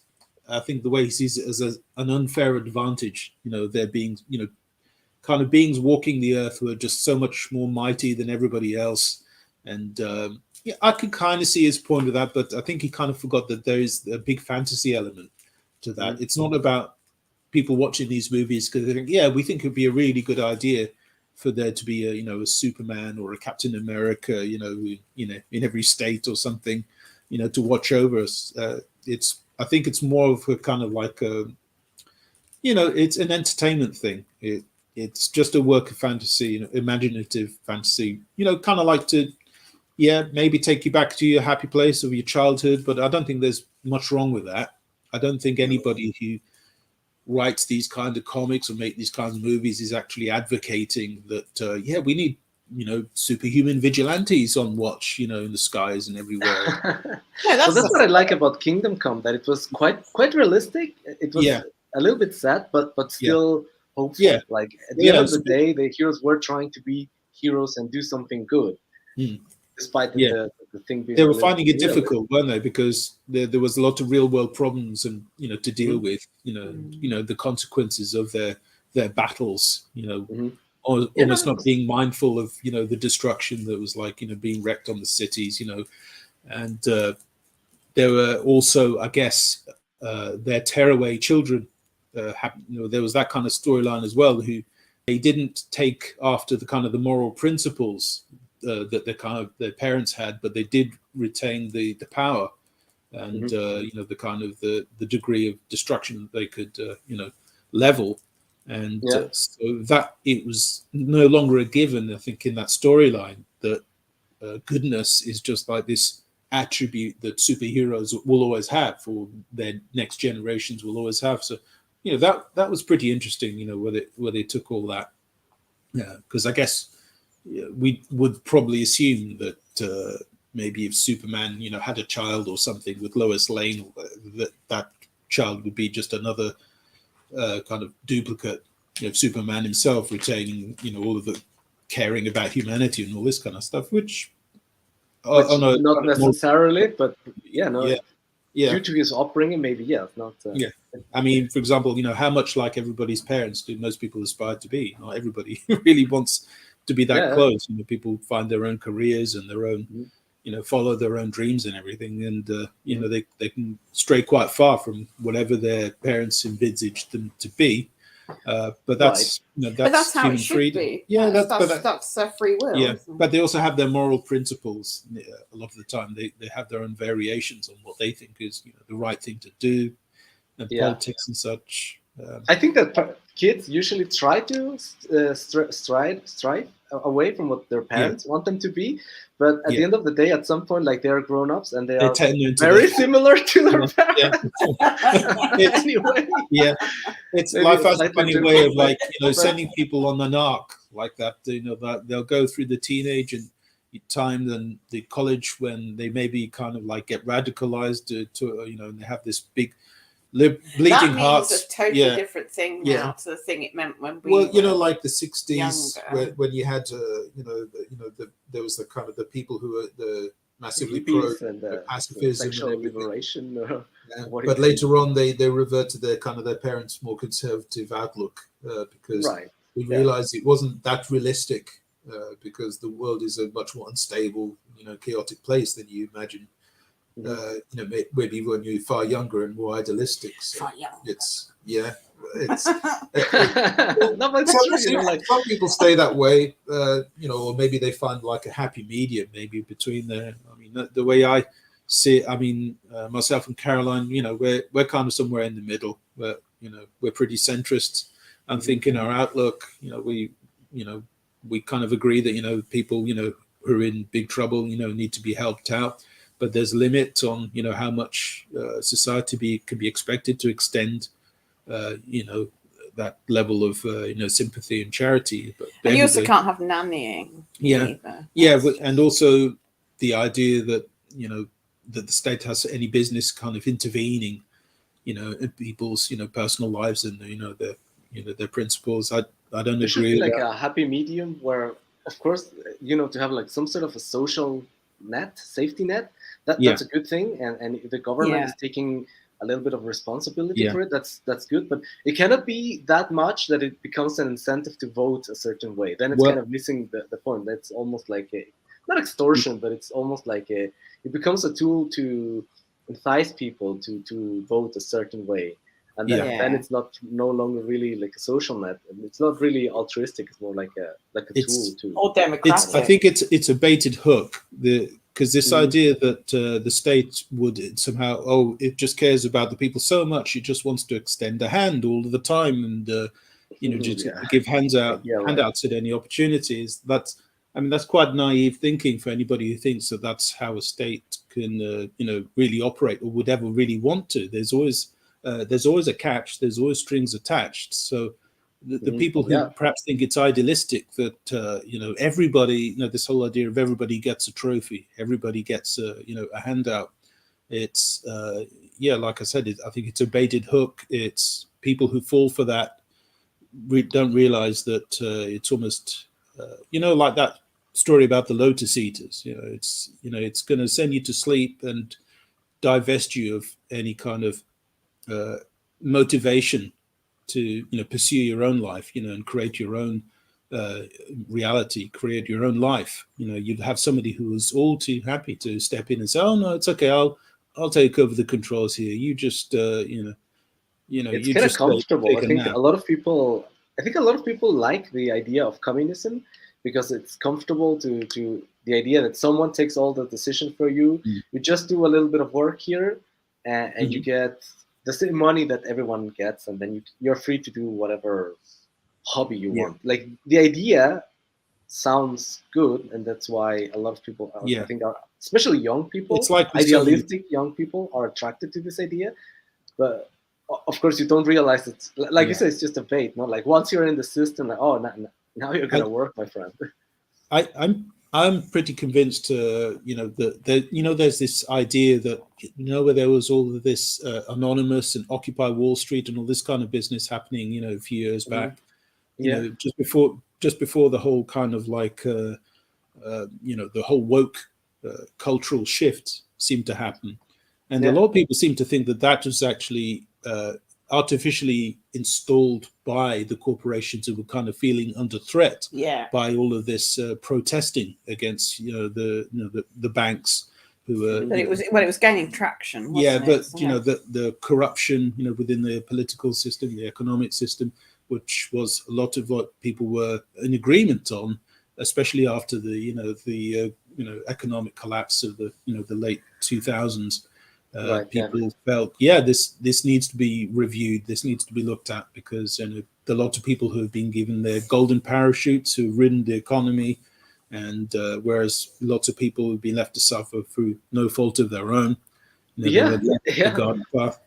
And too big to fail, but like the big shots the big shots were getting saved, but all the little ones were like getting fired and laid off. It wouldn't surprise me at all that a lot of them might have been behind this because nobody talks about any of those things anymore. Now it's weird you were saying that because that server 101 thing where you get where YouTube cuts you off. Yeah, I was just thinking, I wonder if we'll get that. We'll probably get a notification. That thing where YouTube goes error 101 and it just cuts your channel. It cuts your kind of video. I mean, so it just shows. What do you mean? Where YouTube cuts what? Yeah, YouTube.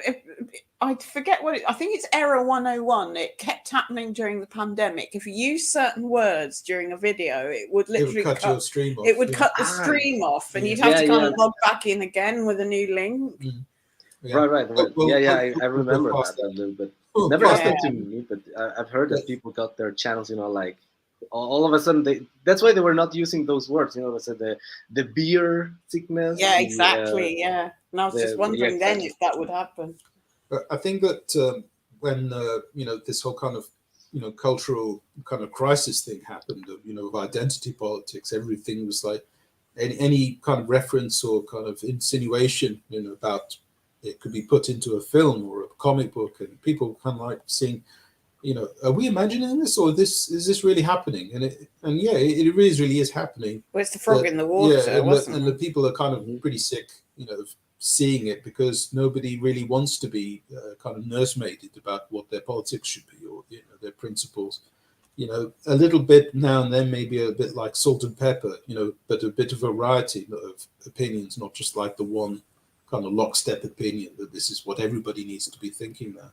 So we kind of like, we call them NPCs, no? Because it's really like just like an NPC, like load opinion and and assuming all of the audience thinks the same way, or if they don't, well, it doesn't matter, because it's only the people who are in the choir, who that we want to preach to. So it was kind of like a strange approach that a lot of the mainstream have taken. They've all jumped on board, or most of them seem to have jumped on board. I think there's a bit of a move away from that now, though. I don't know if that's naive, but I kind of sense that a bit. Yeah, there's more stuff happening. People are fed up of that now. I think people are fed up, yes, and some companies and marketing is like playing with the idea of pleasing people who are fed up with this woke shit. But like I said, I don't know if it's a bit too optimistic at this point. There's definitely now more variety available than there was No, I get a sense people really are fed up. And apparently people are fed up in America are really, I don't know how true it is, but they're really, really fed up with it, and there's this backlash against wokeism. I mean, you can see from the art here, David. I mean, this is a kind of like, there's a lot of brawls and stuff in Mortal Worlds. It's not there to really kind of like, it's not something to show to a kind of like a high school, symposium or something, to tell them that everything that they think is bad. This is just to keep people kind of entertained, keep them excited, and hopefully give people a bit of thrill. To want to turn the page, because there seems to be kind of like a bit of a kind of like, there has been a bit of a dearth of all of that. And although a lot of the stuff that I've been into, I think in Caroline, they've been thoughtful comics as well, but not completely devoid of action. It's kind of like a nice mix that we've had. Oh yeah. What is like your inspiration? What is like your biggest inspiration for Mortal Worlds? Like, if you could name, I don't know, like, this is like this comic or movie. There's a kind of two-pronged approach to it. On the one hand, there is kind of like the concept itself in the story, which I'm a big fan of things like the Twilight Zone, Outer Limits. These kind of shorts where they were thoughtful science fiction, but they were quite radical in their own way, but radical in the right way, that made you think, that forced you to kind of consider new possibilities. Star Trek, to a certain extent, also did that. I like Star Trek, the original series, and but in some of the movies and the TNG thing that came, but for the most part, I guess you might say that there was still kind of an agenda there as well. Whereas I feel that with kind of anthology shows, there was kind of like a more varied voice. You didn't know exactly where the story would be heading, because if you could always predict where it was going to go, because where the maybe producers were politically, then there wouldn't be much attraction to keep watching the episodes, because they'd always have like a same kind of surprise twist that wasn't so much as a surprise in the end. Like there was that famous, I think it was a Twilight Zone story. I can't remember what it was. It was like not Elm Street, but something like it. It was about the neighborhood turning on these newcomers who'd just moved in, and I think they suspected they were kind of aliens or something. And it was like quite an obvious metaphor for, I guess, either racism or cultural invasion or something like that.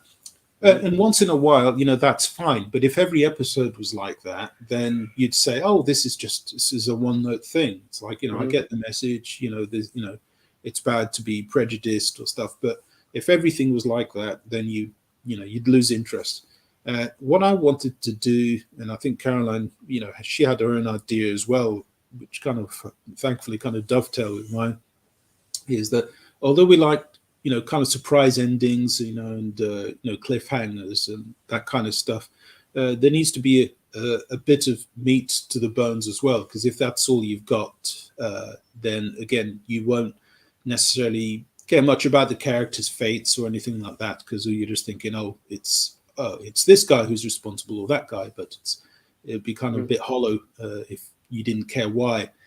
So we've got characters here who, I wouldn't say they're exactly three-dimensional, but they have a bit more dimension than maybe some characters and comics that you'll be reading. There's also development forward, isn't there? I mean, the first one is to kind of begin that process. So there's it touches on matters of like family loyalty, and if somebody like kind of breaks away because they've discovered or have suspicions about things which maybe the parents don't, they don't fall for it. Like I used to like be quite immersed in reading about conspiracies and all that kind of stuff, and my parents would shrug their shoulders and say, "Oh, this is nuts."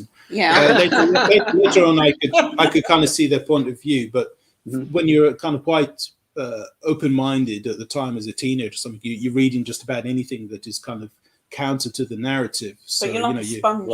So you're reading anything that is kind of like seemingly new, like new information. And true. I see that it has a little bit of that. Now, one thing that I wanted to ask you, there is like a little, I don't know if it's like a little bit of a matrix, or there is the idea, if I understood this correctly, of a shift between different worlds of sorts. That's correct. Yeah. And there is a slight kind of play on the mortal world. So there is at least two kind of realities that seem to be overlapping in here. It's like when he claims this sword, which he brings back into apparently the real world. This sword, this plane of existence that he goes to, I call it the zone, but that's just a kind of like an offhand kind of name for it.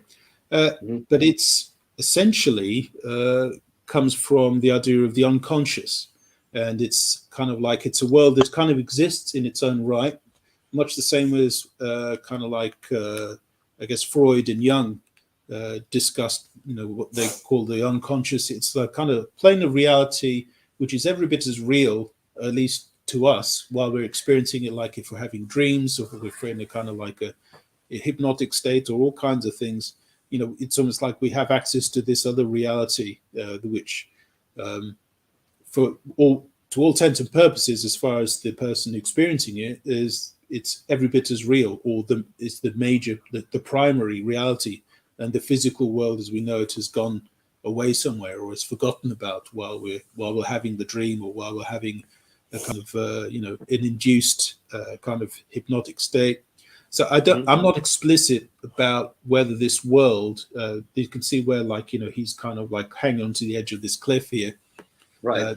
This mountain, basically the idea is that this mountain is the home of a being that was banished a very long time ago from the real world into this zone, which is like somewhere where perhaps exists within everybody, in the back of everybody's mind collectively. It's been banished out of people's memory, basically. Yeah. So but it's been kind of, because he's been tricked into releasing it. He's taken this sword so that he can go and save his son with it, because the bad guys, they told him, "You bring this to us, we'll release your son back to you. It's no problem." So he says, "Okay." But he doesn't realize by claiming this blade, from the summit of this mountain, what he's done is he's actually released the locking mechanism that has been keeping this being dormant in this other world, in this other dimension, which allows it to come into this one. So he's allowed to come back to our dimension, with the sword, and he says, "Okay, here it is." But he realizes very quickly he's been tricked. They want the sword, but actually they're not going to give his son back to him, and. Furthermore, this being, who is the kind of this soldier's kind of super soldier's master, is going to come back to the world as well, and it's kind of like a really, I suppose it's like the old gods. I don't know if you've ever heard of like H.P. Lovecraft. I've heard of H.P. Lovecraft, and I read a little bit about it, and like the old gods are like the guy with the tentacles and that's it. So it's very much like that. You don't get to see just yet what this old god looks like, but he's got this emissary, this kind of like guy that looks like a robot. Yeah, that's such a yeah. cool character. Yeah, I really like he's- the robot, thanks. also the Yeah, monster. He's called Nagan. And essentially, he's kind of he's really enjoying his job a lot, kind of like knocking Cade about. He seems to be a kind of a warrior who just enjoys the hunt. It's a bit like the predator. He likes the thrill of the hunt. Right. And he's that's a good comparison. yeah, actually, and he's very menacing, and he's, as much as he's physically imposing as well, he's also kind of psychologically, he likes to get under people's skin as well. He knows, he's very kind of familiar with everybody's kind of motivations and weaknesses.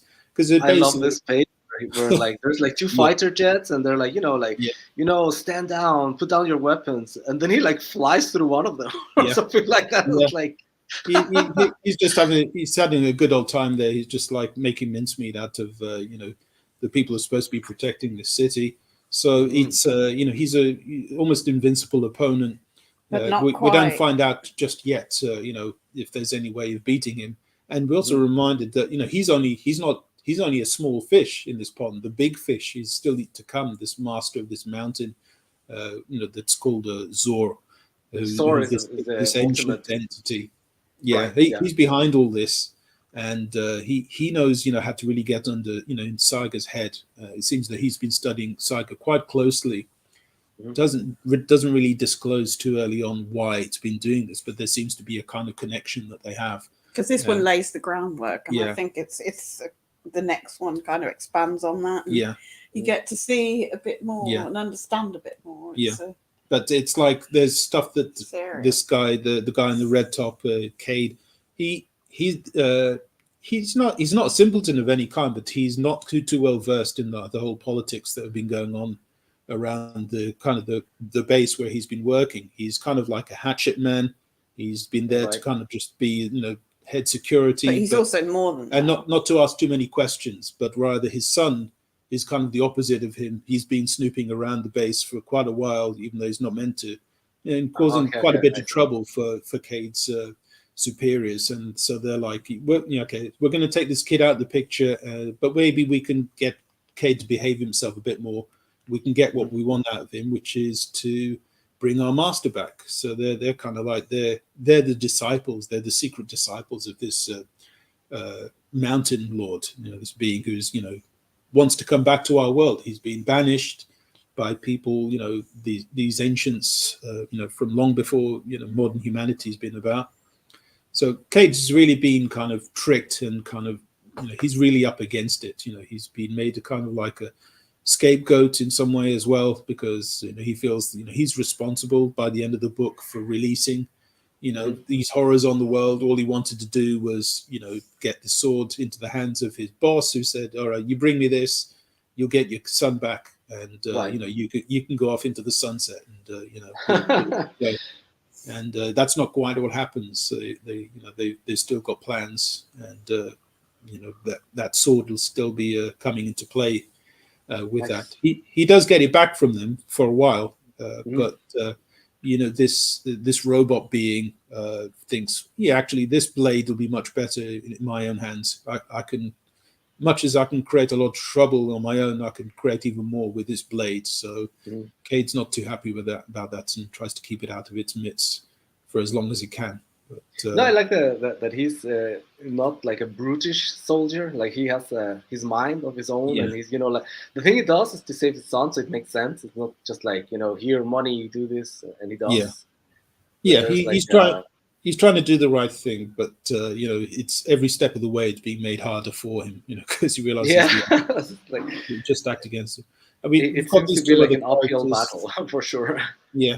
He's got these two other characters who've kind of decided, okay, it's not exactly siding with the winning team to help Cade out, but they figure, what's been done to him could be done to any of us, and we need to help him before this really gets out of hand, wherever these people are up to. But they know that something's coming, which that's something I didn't quite understand. Like the way I read it, it's that the three of them were like best buddies for Mhm. For the longest time, I didn't Yeah, catch that they, they started, they work like together. working together.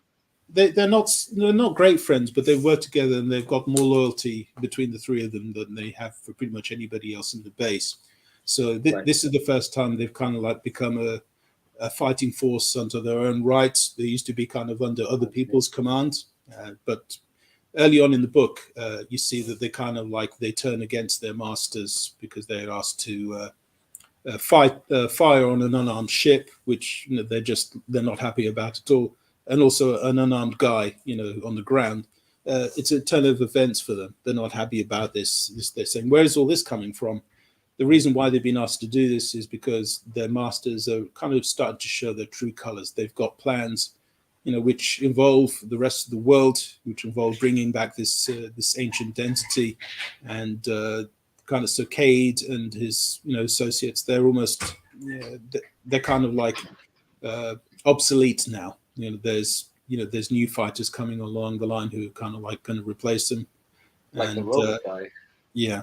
So like the robot guy, and so they're coming to this reality that we've kind of been duped and we're totally replaceable, and this is probably our last stand. So it's hopefully it gives you a kind of sense of that they're struggling. They've got their own adversity to deal with, and it's not a cakewalk for them by any means. They're not. There's no Mary Sue's, here, or Gary Stew. They're very much out of it. No, they all seem to. Yeah. I like that, Yeah. that they struggle for it. Yeah. They fight. Like he gets the sword taken out of him, but then Yeah. I don't know if he gets it back, but he fights even without the sword. He's still fighting the other guys Yeah. with guns or something like that. Yeah. So he's not the.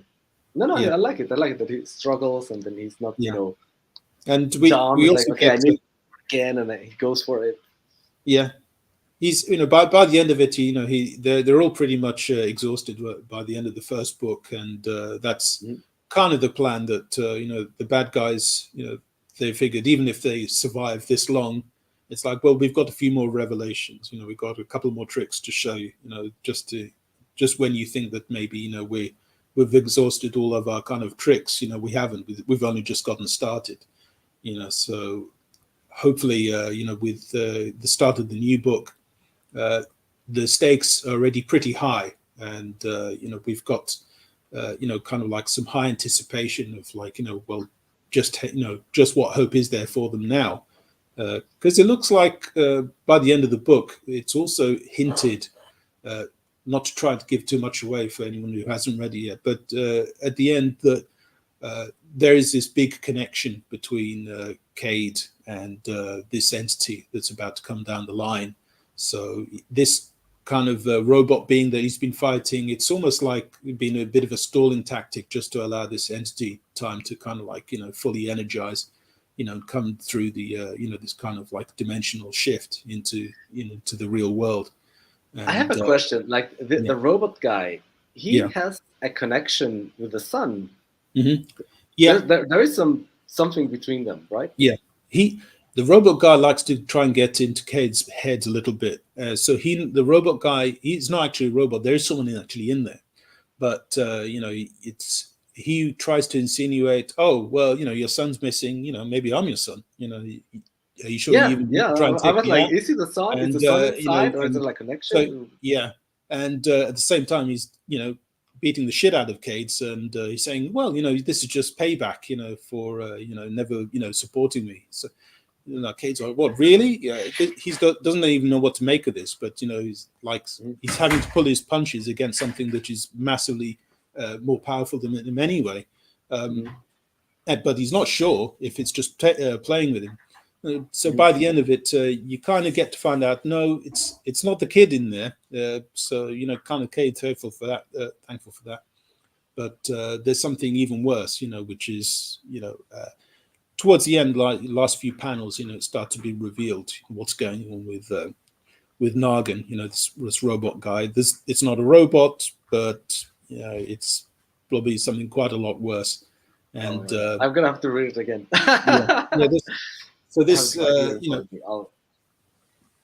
This this situation is kind of escalating in terms of even I guess there's a bit of kind of like a Matrix-like element, like Cade's almost starting to lose his mind, a little bit, because these beings, they know everything about them, because they're essentially they're just grunts, and the masters, their superiors, have always had everything on file, psych evaluations, so they know everything, how to kind of manipulate them and to confuse them and to keep them on on one foot. And by the end of it, it's almost like they're ripe to be struck with a killing blow. There's ships in the air, enemy ships in the air. They've got nothing. They've literally just they're just almost reduced to just being fugitives on the ground themselves. And so it could all end for them almost immediately. Don't give too much away. Yeah. I just want to say hello to Genuine Comics and Dark Side is Comics. Hi, Genuine. Hello, mate. Genuine's got an amazing book out. I think a couple of Yes. Oh my goodness. Perfect 10. It looks. Perfect 10s. Yeah. I Definitely want to understand that book. Oh, good luck with that. I'd Yeah. like to see that. Yeah. So I've been working on doing the art for the second book. We've also been working on kind of tinkering the script. There's Perfect 10. Yeah. It's like that's So is that Genuine Comics? Yeah, You've that's got Genuine there? Comics. Wow. Yeah, It's it's in the chat. very Right professional here. kind of looking Wow. work on. Yeah. Yeah, Yeah, very. some great baddies. I in like as that well. cover. I Yeah. gotta say that He Perfect doesn't- 10 has got the best first page I of don't know. any comic ever. I don't know if That is a guaranteed bestseller. Not like, yeah, I'm sold. I'm ready. I'm there. I'm assuming Genuine Comics is the writer of the book, and that they've got an artist. Yeah, But, Paolo yeah. Rodriguez Yeah. is the artist, and Dave Franks is the writer. Yeah. Yes, very very professional kind of outfit there. Oh yeah, no, he's so nailing it. When we hopefully we've got the second book out, we will have kind of the artwork is pretty much completed, apart from coloring that still needs to be done.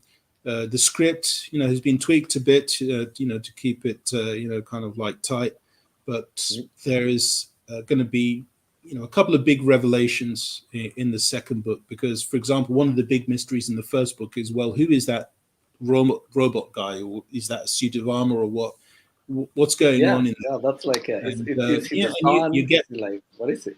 yeah, you get a good reveal in the second book of exactly who this guy is, and who this and also who this mountain entity is going to be as well. Who's kind of like the master of the robot guy, and The emperor to the the emperor type sort of guy. So yeah, so that's something quite big to look forward to. And there's So, there's one thing, characters as well you're going to meet as well. Michael, sorry to interrupt you, but it's we've been streaming for 2 hours, and I have to go to work tomorrow. I'm sorry. I have to get up early to go to work tomorrow. So it's been fantastic. Really great fun joining you. It's really nice to meet you, David. It really is. Thank you very much for inviting us on. I'm so glad that you came and you talked a little bit about your. No, thank you so much for inviting. I really inviting. like, and I am looking forward to your second campaign. So as soon as you put we'll keep you updated. Certainly. And best of luck with Red Eyes 3 as well. So it's an awesome looking book, as the first two have been. Anybody who hasn't checked it out yet, we definitely urge you to get on. Is it still running? Yes, Red Eyes 3 is still running. It's out there. I was chilling it at the beginning of the stream, so yeah, there is that. Fantastic. Now, before we go, where can people find you? Where is your? Well, we're on Twitter. They can get me on Twitter. Anyone who wants to message the both of us, our DMs are open. So Michael Anden, and just on Twitter, and or if you search for Double Vision Comics as well, it should come up. And we do have a YouTube channel as well. It's been a bit dormant of late, but we are working on material. To start. We're going to be discussing some of the kind of deeper stuff, the more mysterious kind of sides of influence that we've had, in making Mortal Worlds. We've gone back to kind of review some stuff that was kind of big influences early on when we started the story, but also, in our lives. because there's a lot of things that people have forgotten about, I suppose, in terms of not just fiction, but also there's all kinds of urban legends and mysteries and things like that, and supposedly we will real. do some work on that. And these are all fascinating things to us because the world is, I think, quite a bit richer. When you have not to have such an open mind that your brain falls out, but as Carl Sagan says, That's a good one. but certainly, That's keep it. an your open brain mind that the not too much will that falls out. definitely to stay curious. Because it's a big, strange world, as I think he says in Planetary. Reality is stranger than fiction sometimes. Always, yeah. Exactly. Exactly right. All right. Well, I put the link to your Twitter in the chat so everyone Thanks can so much. follow you there. Double Vision Comics. And with that, I would like to tell you goodbye. Lovely people in the chat. Have a good one. I hope to be streaming a little bit more now that I came. It's good to came see you, back to David. it. Take care. Look after yourself. Good. Thanks to everyone in Yes, the chat. definitely. Catch You up with too. you all soon. Bye-bye. Take care, All right, everyone. man.